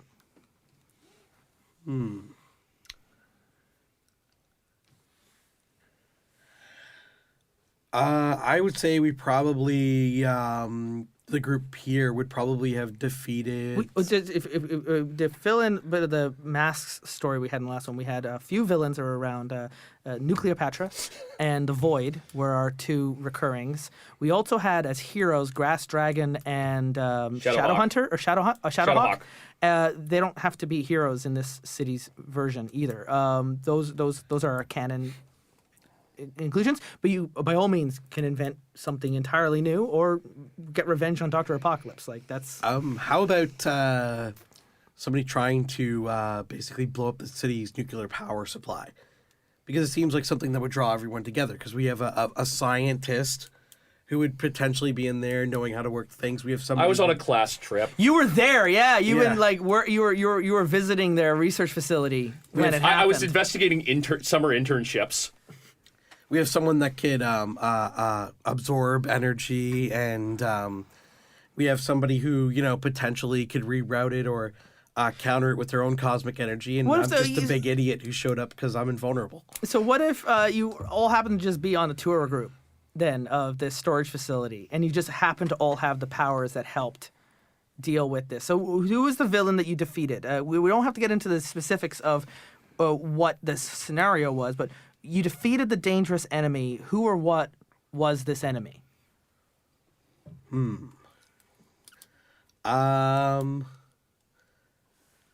What do they measure nuclear power in? Like, what do they what are those units Rads? called? Yeah, he was just I'm the rad. And this is my magnum opus. Professor Meltdown. I mean, why isn't it just Nucleopatra? If we're doing nuclear, Okay, Nucleopatra. like let's just make her the one because she was also the one that was defeated in the last campaign as well as the person that brought the team together. So maybe this is just how all. That's just This is she's how like the fall she's guy. actually the villain that brings more superhero teams together than any others. And But the writers just love this character so much. no, I will use nuclear time energy to bring back my kingdom. It's just a rite of passage. You're not really a superhero You're not a team superhero until you until take you down destroy her. Nucleopatra. So Beautiful. Yeah. Nova, we destroyed our surroundings in the fight. Oh dear God. Where was it? What did we destroy? I love this, by the way, where it's going. If we're already at this nuclear So facility, it's pronounced nuclear. So wait, did we say we were a tour group or all as a I don't team care. already, What do right? you? So we are as a team. You're not a already, okay? team yet. This is No, how this we is how first the meet. team was This is made. how this we was were how just you all first- there for whatever We're like reason. we're really good together. We should stick this out. Like this doesn't like this could be a year ago, and now you're an established team, or it could be last week. I don't care. But this Okay. is the story of how the team came together. Alrighty. So we're at Nucleopatra attacked. You can be on the tour group, or you could have heard about it on a police scanner. You could Oh, no, have yeah. been active I just as want to know heroes. and the location was at like a warehouse or at a nuclear. Think of it like the Chalk River nuclear facility up in Ottawa, where it's not a power plant, but it is a place where they generate nuclear isotopes that are then used for like medical research and as well as research on nuclear waste reduction and disposal. So it's a facility and it's a generator, but it's not used for like power because Halcyon City is the kind of place that would already use like fission and clean energies and stuff and 0-point reactors. but understanding nuclear technologies is still just as important in Halcyon City as it would be today. So if this is anything like that, the way it would sounded like is it's not just a warehouse. Yeah. But it's not like the Simpsons nuclear facility going in Okay, meltdown. cool. But it is it's a facility. It's a place where research can be done, where there can be tour groups, access to the public to a degree, and it's relatively well known. Okay. So while we were again, What was the name of Encon? Exocon? Exocon. It's an Exocon nuclear research facility. okay, so while we were at the Exocon nuclear research facility, on our and what do you call it? And Nucleopatra was there. Yeah, fighting flying in on She her- comes in here. Sphinx jetpack. I'm honestly at first, I'm like, okay, there she is. I know who this lady is. Maybe I tried to take some initiative. I don't know why. I want to try to, I don't know, show off in a sense too. I'm young. You're wanna like, get look, this I can persona. control my power. And so The question is, we destroyed our surroundings. Where it's was the getting surroundings? What did we destroy? it's- Don't get too much because we got other questions that I Okay. don't want you to answer. Oh, so that's all. okay. Like, we'll fill in the gaps. Just Okay. What was the surroundings? What did we destroy? okay, so And then we'll work our way back. What did we blow perfect. up? We blew up at Tim Hortons actually.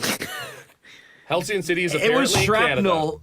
It was shrapnel from one of the huge motherboard computers that whatever happened just happened to destroy Tim Hortons, and You blew up a coffee shop. that was the collateral damage. Was the coffee It's shop not nearly nearby. as big as I was hoping to blow up the I nuclear thought the reactor. facility was going to go up, Yeah. and you absorbed everything. Yeah. If we do destroy Tim Hortons, though, could one of us have a finishing line on Nucleopatra to be like, please play again? Yeah, you pick up one of the rims and you find out like, toss it at her. Okay, cool. The next one we got down the list is the Janus. Hey. We saved the life of someone important, either to the city or to the team. Who was it? Why are they important? We saved the head researcher of the facility, who is obviously important. Is it Pelgrade? Pendleton? Pendleton? Is it Dr. Pendleton? Sure, why not? Yeah, that's where he works. So Dr. Pendleton, not necessarily working at Exocon, because we've already established he's at the university. He was at But he was Exocon, there. And then you saved the team. That's why he's on board with the team working Yeah. out. You saved his life by redirecting an explosion in the facility to a nearby abandoned Tim Hortons. It was slated for demolition. It was fine. It was closed for renovations. The renovations are going to be bigger than expected. You destroyed the one prize-winning roll-up-the-rim cup. that's where all the cars were. The cars were in that one Oh facility. no! I finally won. Cool. All right. Well, we already know why Dr. Pendleton is important. So then we work our way down from that to finally the protege. We stuck together after all was said and done. Why did we stick together? And how did we keep in contact? I think the question's already been answered. We stuck together because you saved your mentor's life. Yeah. And you saw, personally, while you were trying to save his life, these three people step up and stop Nucleopatra, stop the nuclear facility from going into a mushroom cloud. Yeah. And all that was lost was one single under renovation Tim Hortons. I think it's... That is a really good outcome. I think it's interesting, though, that out of these three, Beginner's luck. Horizon Knight is the only self-made hero. Yeah. He's the only person here who didn't come to by accident or by superpower. He made himself into you're a not hero. a beacon in that you have no powers. But it's inventions. You're like Iron Man. Yeah. And so, yeah. You're absolutely true. The three of you didn't choose to have your powers. You've chosen to be a superhero, Bree, but you chose this because you needed a way to stop yourself from like going insane.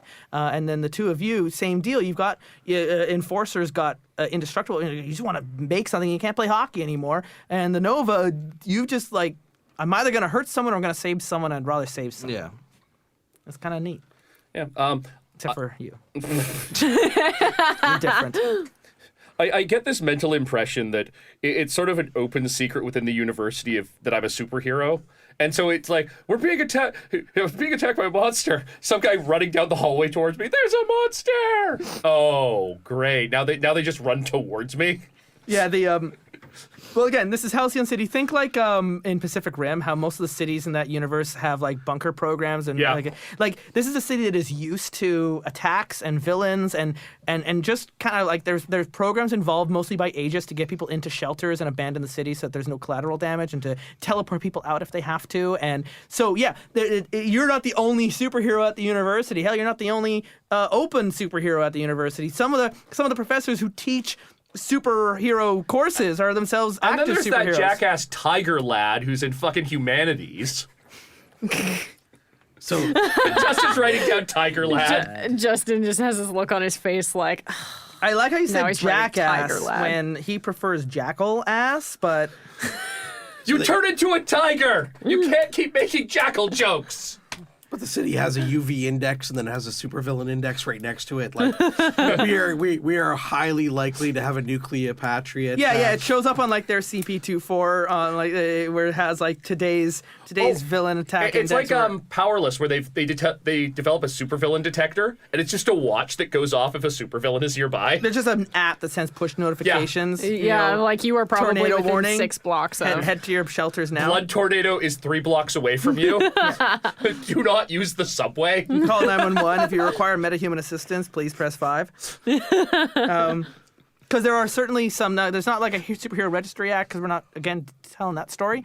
But there would be heroes that have signed on to work with Aegis and work on like an official capacity with government agencies and stuff and work as like first responders. Yeah. Right. On an official capacity, not just on a vigilante capacity. The Justice League has an official charter from the city. Yeah. Well. Yeah. Exactly. And again. We could get into that, but I'm hoping to just kind of stay on the formats. Yeah. So that is how our group got together. We're not going to have time for episode 0. We're just going to finish off with the character creations. Relationships is the next bit on your playlist. You each have some blanks to fill in. Tell us what blank you're filling in. Again, we'll do it backwards. We'll end with Scotty. We'll start with Bree. What's your relationships?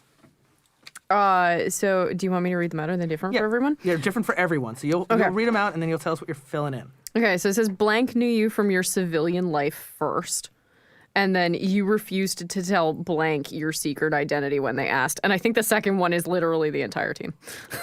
Okay, The team. Like, I didn't tell.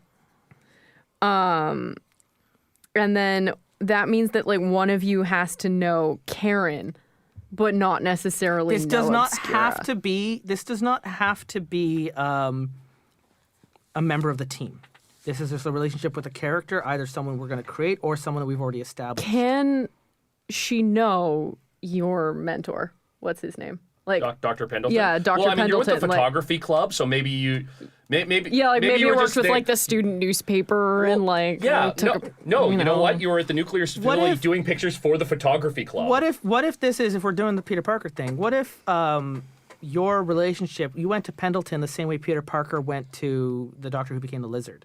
Connors. You go to Pendleton the way Parker went to Connors because you know about his history as Captain Orion, and maybe he can help you channel and control your powers, or Oh, even so maybe remove he's- them entirely. So you showed up as Obscura to his office that night, and but he's the world's greatest detective in Halcyon City, and he was able to put two and two together and went like, "Hi, Karen." You're like, "Shit!" And he took off their mask because he figured out who you were, but you went to him to help. But he can't be two mentors. But No, you it was approach just one of those things that I was like, "Can you do the thing?" And he was like, "No." And I was like, He also may not have told... He didn't tell me, though, because he still wants me to go that detective angle. Yeah, Yeah, no, he didn't he's not go gonna around hold your telling hand for everyone. He everything. just No, knows. and- And he also respects heroes that there are heroes in the city that keep a secret identity for a reason, and Yep. and he would know hopefully better than to out someone. Well, and if who I were to doesn't wanna become be out. if I could figure her identity, then I am obviously on the path to being a detective. And he's gonna be like, there's that person Karen seems a little familiar that you helped save the other day, and he's always dropping like really obvious hints that you just don't get. No, Yeah, no, and you're just like, Yeah, what? you know what? I noticed that she's always in danger, but then again, I mean, we all went to Halcyon High, and that school goes into another dimension every other week. Yeah, It's sometimes it goes practically a backwards field in trip time. day at this point. When they do the 50s under the water dance at the prom, they're actually under the water and in the 1950s. So that's your relationship, Derek. Yeah. Relationships. You and Blank teamed up a few times before the rest of you came together. I'm thinking him and the Enforcer. Sorry, say it again. You and Blank teamed up a few times before the rest of the team came together. Okay, so you've been working with the Enforcer already ahead of time before the team was officially formed. I like it. Yeah. Your mentor is Were cautious. you part of the same hockey team?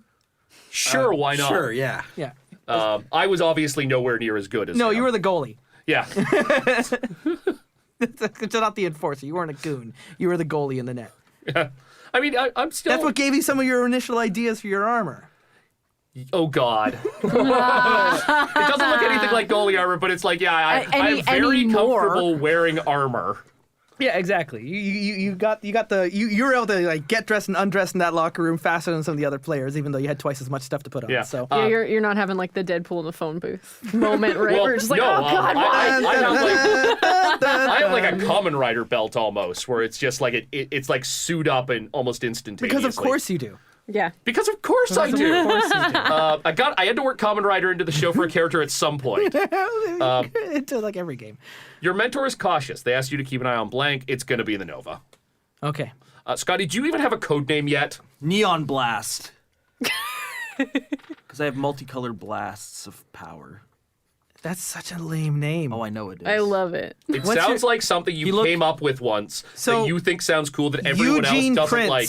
the Neon Blast. Yeah, he has. Let's just okay. So let's say he looks like. Why didn't you call yourself like? Justin, Okay, fine. I'm going to remind you, what was everyone's response to the Salt Lake Yes, Kid? and that's right, the Salt Lake Kid. Nobody calls you that! Of all the flavors you chose to be salty. I just love that it's Ori's immediate response of, nobody calls you that! Nobody calls you that. Okay, so he calls himself Neon Blast. What do you call him? I'm fine with calling him Neon.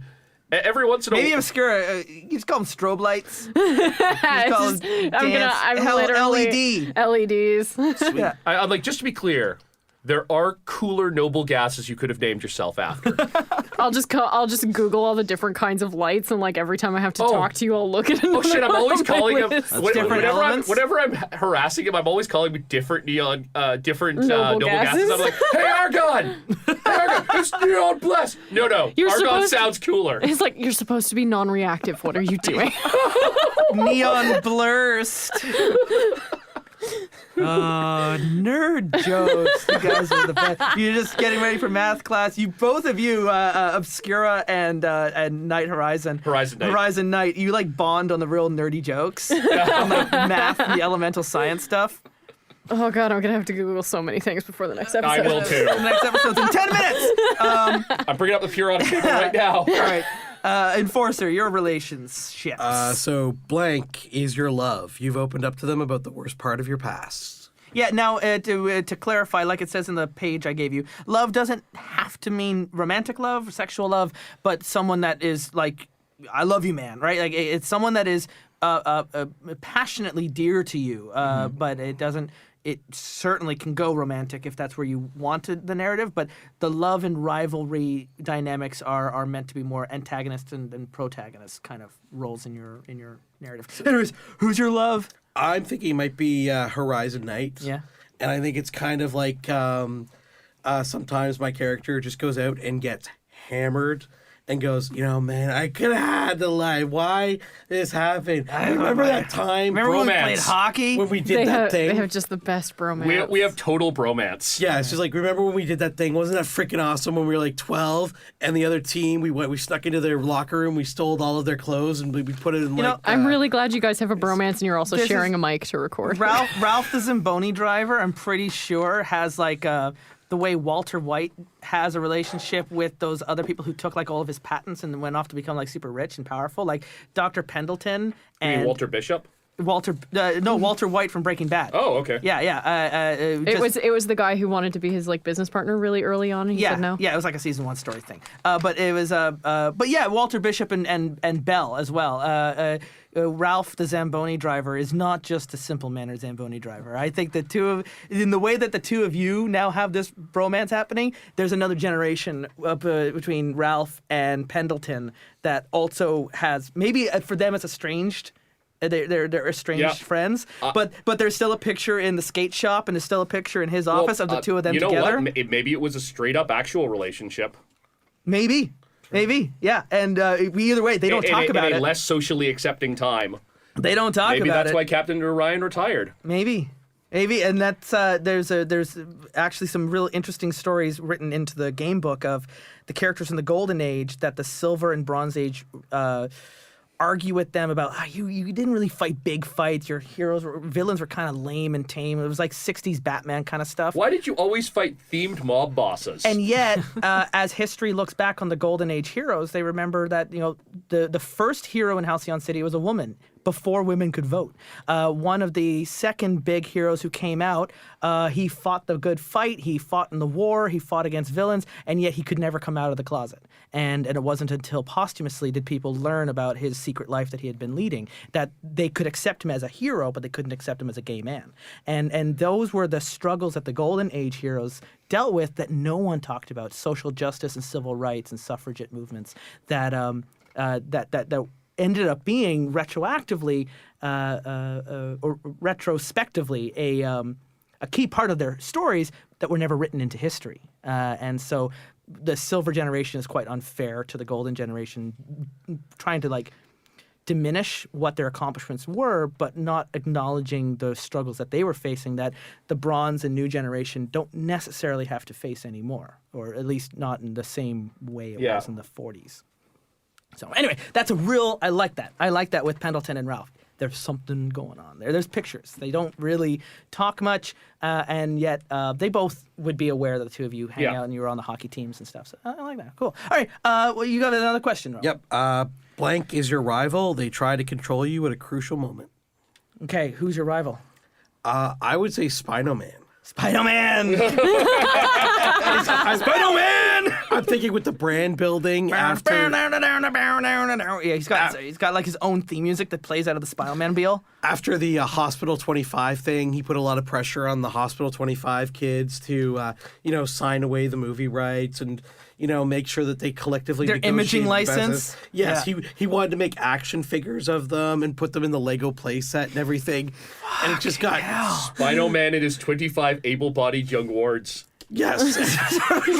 like an amiibo craze. Dragging us out to public appearances to be like, thank you, Spino Man, for saving us. Yeah, he does Spinoaid every year. Oh, God. Which is like this big rock concert that he also frontlines that generates funds for superhero battle war people that have been hurt and collateral Victims, damage and repairing damage to the city and orphans and stuff. But it's all like Spinoaid and it's all him front and center talking to like big celebrities and big heroes and reformed villains and all these things. Every now and then someone tries to attack Spinoaid in the battle. It's just, is it staged? There's some Reddit threads that talk about like whether or not those attacks are actually just like part of the Spino kayfabe going on. Like, is it pro wrestling at that point with like how over the top and coincidental some of his stuff is? But yeah, definitely. like, I'm trying he's to a be- perfect rival. I'm trying to be the Such a enforcer. douche. But he's such a cool dinosaur. I know. I'm trying to be, I'm trying to be my own guy here. He's like the coolest dinosaur. He's a little bit Captain Hammer. He's just the coolest dinosaur. This is what pain feels.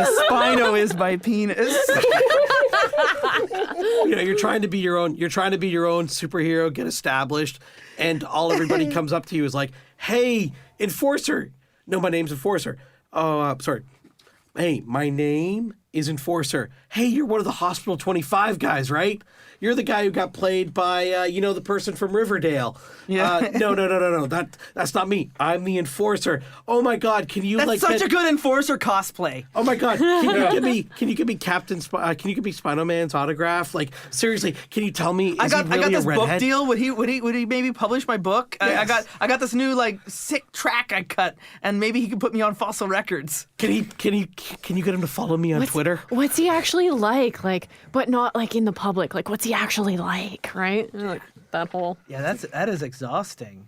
You met him once. You only met him the day he rescued you. You've only really communicated through lawyers since then and his PR people, and you only met him at like official functions. But because he keeps This is so far different from like the Carl Sagan Captain Orion relationship that Horizon Knight has compared to your relationship with Spino Man. They're night and day, right? No. Oh, I see what I did. Justin is very upset with himself. Dynamite. That's his catchphrase, by the way. Spino Man. You're fucking right. No, it's Spinomite. Dynamite. Spinomite!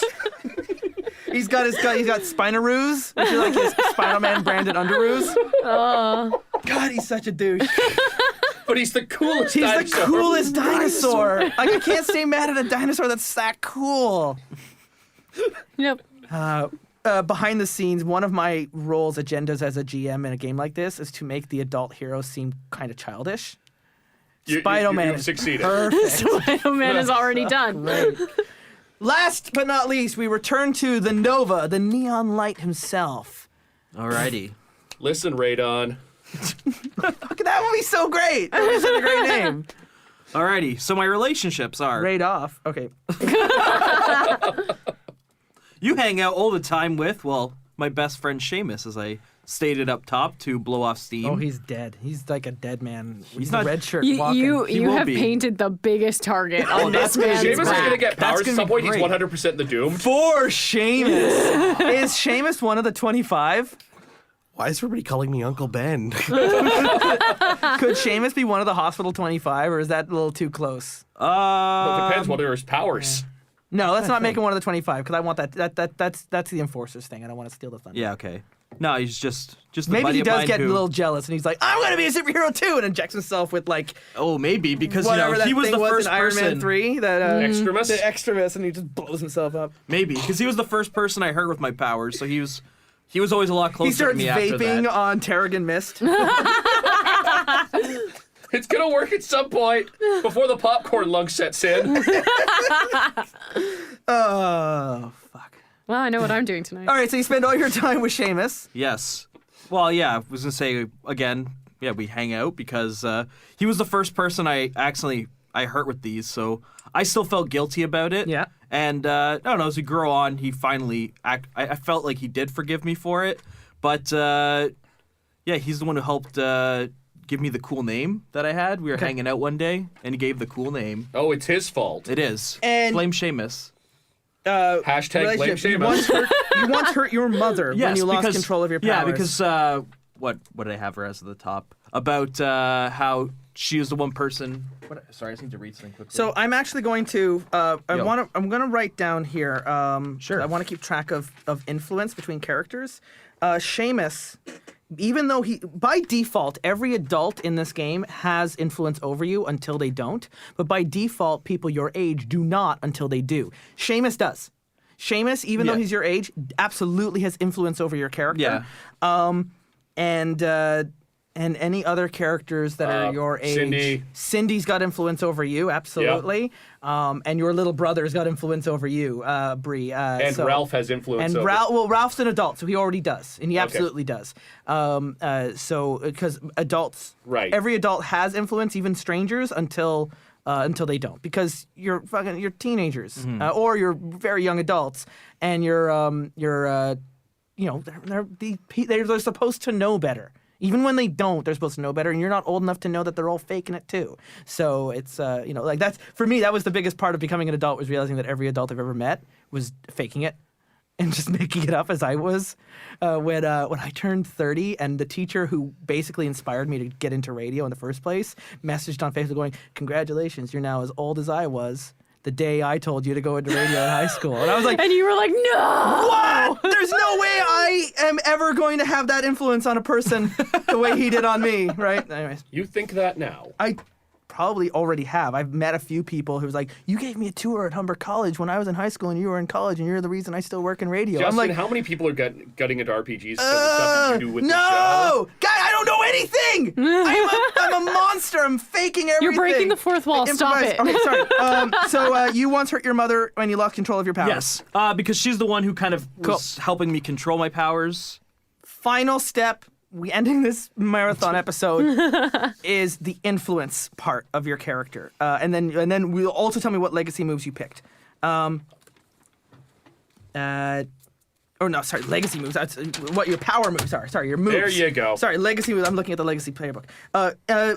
Scotty, influence. What does your influence say? It says choose a demeanor, happy facade, or lockdown. Yep. I feel I always try to put on a happy facade as my character for the rest of the team. What does that mean?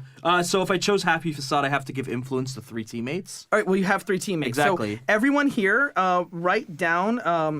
There isn't really much room, but just write down that you have like his name, Neon, that you have influence over him, because we only have 3 teammates, so they all get it.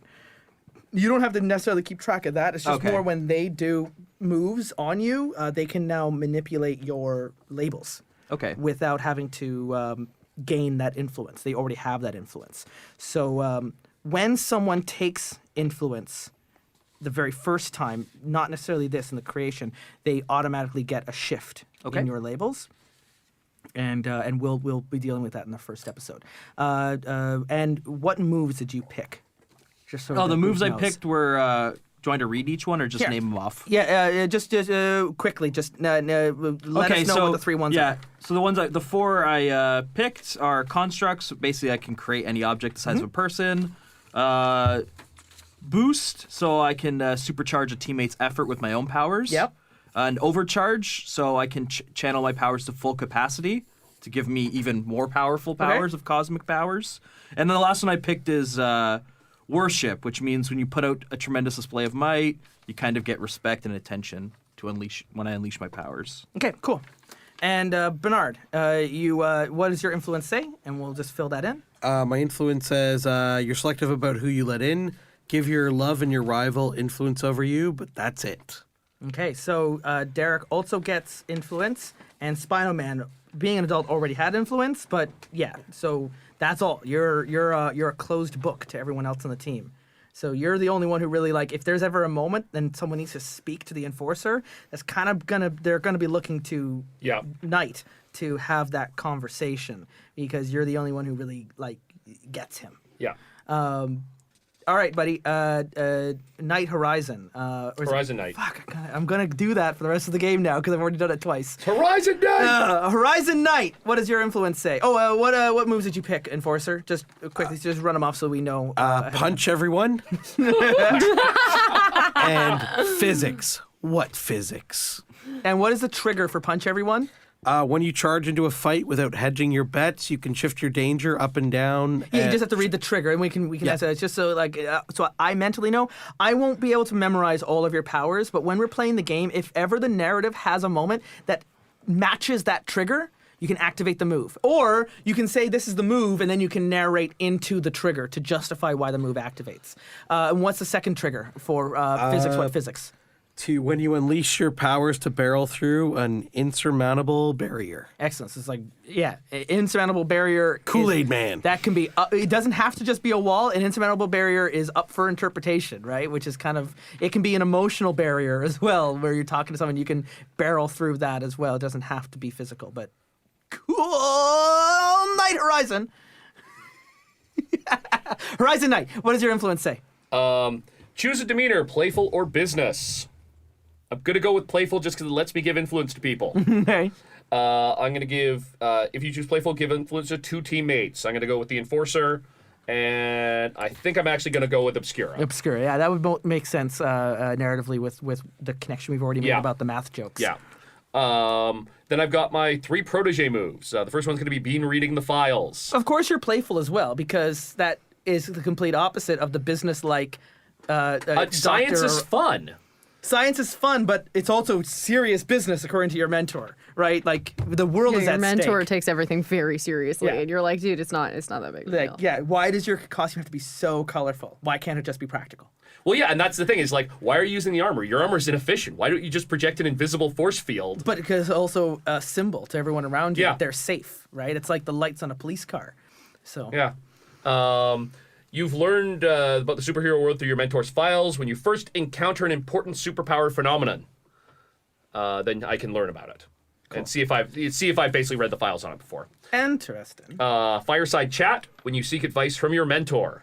Yeah, okay, so you have a moment, you can have a little heart-to-heart. Yeah, and then I picked venting frustration. He actually has like a TV monitor fireside that he'll like pop up onto his Batmobile. No, it's like the wall-sized plasma screen. Yeah, it's a little pixelated thing. Yeah. So we're gonna have a talk. Yeah. I picked venting frustration when you directly engage when you're angry. Okay. I gotta vent sometimes. Of course you do. You got a lot of pressure. You got one of the city's greatest heroes telling you you can be better than you are, but you're not good enough yet. But I'm also trying to get through university at the same time. Yeah. I'm taking on like a full course load. And you might be proposing to Cindy. Who knows? Like this is like life is serious now, man.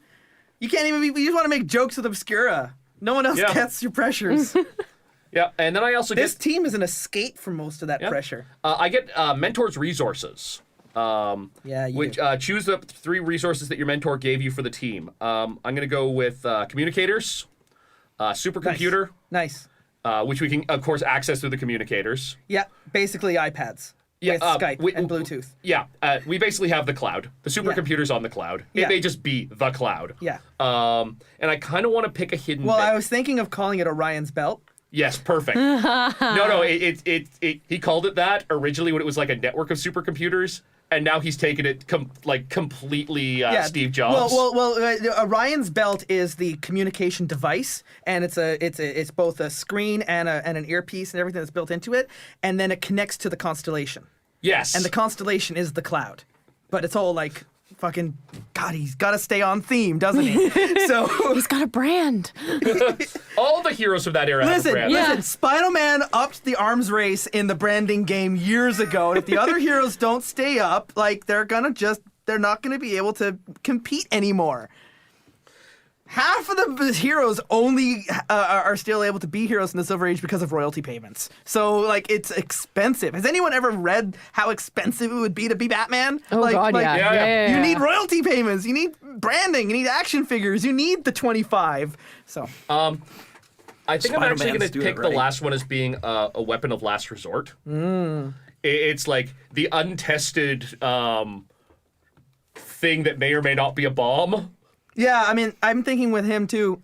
I was wondering if like his telescope is some kind of cosmic cannon or like Junon cannon from FF7. I was gonna say, are we talking like a Hyperion space laser going on here? Or does he have like an orbital cannon? No, in it's space? the orbital. It's Orion's belt also refers to the satellites that. Oh no, manage that's the Orion's constellation. arrow. Yeah. Yeah, because he's No, quivering. Orion's bow. Orion's bow, because he's quivering his arrow in the constellation. So he's got his bow, and the bow is actually designed as a global defense measure against the kind of threats that were hitting Earth in the 70s. Earth has gone through a period of peace since then because of the defense network from heroes like Orion, who have built a global network of cannons facing outwards, not inwards. But I happen to have a backdoor into the system that it's like. Well, because one day you might end up taking over. He's not going to be here forever. So. So he walked me You're through his emergency contact number. Yeah. He walked me through the system, and if all else fails, I'm listed on Aegis's thing. It's like, if he falls, you have to call in the kid. Yeah, like And the kid has to decide to basically set off the nuclear apocalypse. Well, weapon. or like if the president needs to turn the key, you're the one who's actually physically turning the key. But you don't do any of that unless you're ordered to. Yeah. Like you know that. I'm not even comfortable having this kind of pressure on me. That's a lot of fucking power. So, so cool. We got the constellation, we've got the belt, we've got the bow. Yeah. I love this. On brand. Brandy. I love that. So, but that also means that, if you need to do research on a villain or on different events or on history, you've got access through Horizon, you've got access through to the constellation. So, keep your eye on the horizon. On brand. Obscura. Hi. We're going to wrap up this episode with your influence. So it says you look up to your teammates. They seem to have this superhero thing figured out. Give 2 of them influence over you. So I think I'm probably going to go with Neon and Horizon.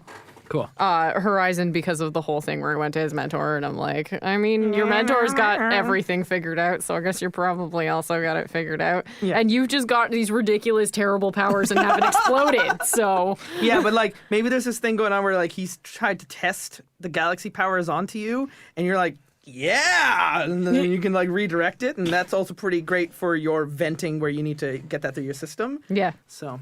And then, so for my moves, like it auto-picked for me the mask, because obviously. Yeah. And it says you wear a mask that hides your real identity. Choose what label you try to embody while wearing your mask. So I picked Danger. And the reason it has that is once per session, you can affirm either your heroic or secret identity to switch your mundane with your mask's label. Mm-hmm. Right? So that's going to be a thing later. Yeah, when you're playing as Karen, you can roll Danger if you act as Obscura, but while you're dressed as Karen. So that's a big big Danger thing. And then on my other 2, I picked mild-mannered. So I try to use my civilian identity to deceive, trick, or slip past someone as a roll plus mundane. I don't know anything. I'm just Karen. I'm just Karen, and I'm wearing this too big sweater, and I gotta keep pulling it up. And it's got my cup noodle, and it's almost as big as me. And then my other one that I picked was Dangerous Web. So when you reveal a trap, you've left for someone using your powers. There are some things that you can One do. of the few abilities in the game that allow you to retcon a scene. You can be in a scene and things will be going on and the villain shows up and you'll be like, okay, last night I came in and I set up all this stuff and I trigger the trap. You fool, you've triggered my trap card. Yeah, I've exactly. activated my trap card. So there's a few of the powers in the game that allow you to retcon a scene, and the Janus has one of them, as well as that. And again, read your moment of truth and read your team move. Don't necessarily say it out because they're great, like holy shit moments when, especially the moment of truth happens, which we won't be able to do in the first episode, but. Every time you miss a dice roll in masks, you get what's it called? Potential. Potential is experience points. Experience points, you get potential sometimes through a really phenomenal success or through some of your moves, but you mostly get potential every time you miss a roll, which is really awesome. Like, whenever you miss, it's just a learning opportunity for the next success. Once you get 5 potential, you can get an advancement. One of those advancements is a moment of truth. And so, like, by the first episode, you could already have a moment of truth ready to trigger. Or you can choose to take more moves from your playbook, from someone else's playbook, or permanently lose influence over somebody, and lock in a label. So you could, like, Derek, you could choose to permanently cut off your mentor's influence over you and lock in one of your labels. No, it's one of the options is choose up to 4 more resources from your mentor as you essentially slowly just glob onto all of his stuff. Yeah. All your stuff is mine now, old man. I'm the Orion Horizon. Horizon Hunter. Orion's. Yeah. I'm not going to be Lieutenant Orion. That's not happening. Orion Knight. Yeah, exactly. That's kind of cool. Night Rider. Sorry, guys. Well, This episode went too long. There is no episode 0. That's Free it. Comic Book Day has been canceled. that's it. I'm cutting you We off. got a bit of that from how our team first met with the Battle of New Cleopatra. We've got things set up. We haven't really rolled any dice, but honestly, I'm happy with the team you've made. So I'm gonna ask before I wrap up with the credits. Would you guys like a team name? What is the team name? Talk amongst yourselves. I'm not even gonna. We all I'm just went, gonna zip. I'm just gonna be quiet. Or do you want to wait? I almost think we want to wait. I think I want to stumble across it naturally. Everyone knows you're all working together, but no one knows what to call you yet. Yeah. Those guys. The untitled super. We're shopping. Project. We're I mean, shopping when around. you think about it, they spent half of Young Justice just calling them the team. Okay.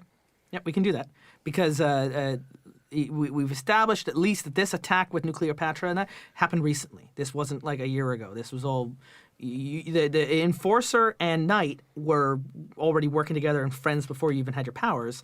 But the 4 of you all came together as a team and have continued to patrol as a team only after that fight, which happened like last month. So this is all still fresh. But one of those like electricity is going between the team. Like there's a real connection. There's some real trust. Obviously, a lot of influence is going everywhere. I have influence on everyone. Yeah, which is pretty good for your protege character. That's exactly what your mentor would want you to have.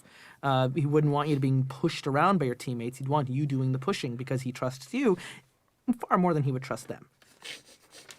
Especially the one who wants to be dangerous. What's the one? It's Freak. He doesn't like. Yeah, he doesn't like free. He wants you and the team to embody saviors, but he really doesn't want them to become monsters. And he's not too sure about the fact that they all have these abilities that they didn't choose to have, which is a little bit more in the freak spectrum than it is in the savior spectrum. They could become the next villains of Halcyon City if they don't have your guiding light. The fucking start an astronomy Why don't jokes you with have- him. Why You don't need to just be have their some more Polaris. pressure? Of all the fucking sciences, why did you have to become a doctor of astronomy? Of all the departments you chose stars. Salty Better than stars. that asshole tiger lad over in the fucking humanities. Who actually might have some real he's really tight with Spinal Man. Because of his anthropology artwork that he works on. Sorry, D. I really want... a friend of ours is the official artist for the Royal Ontario Museum who draws art for like researchers when they put out stuff for like new dinosaurs that have been discovered or new information and stuff through like not just dinosaurs but just ancient creatures and she does all the artwork for him. If you're going through the museum, especially the anthropological areas, a lot of the art there is stuff she drew for the museum, which is amazing. I kind of wanted to draw Spinal Man. That'd be funny. I want a commission from a scientist to draw it's Spino Man and then a really sad looking brontosaur. Oh,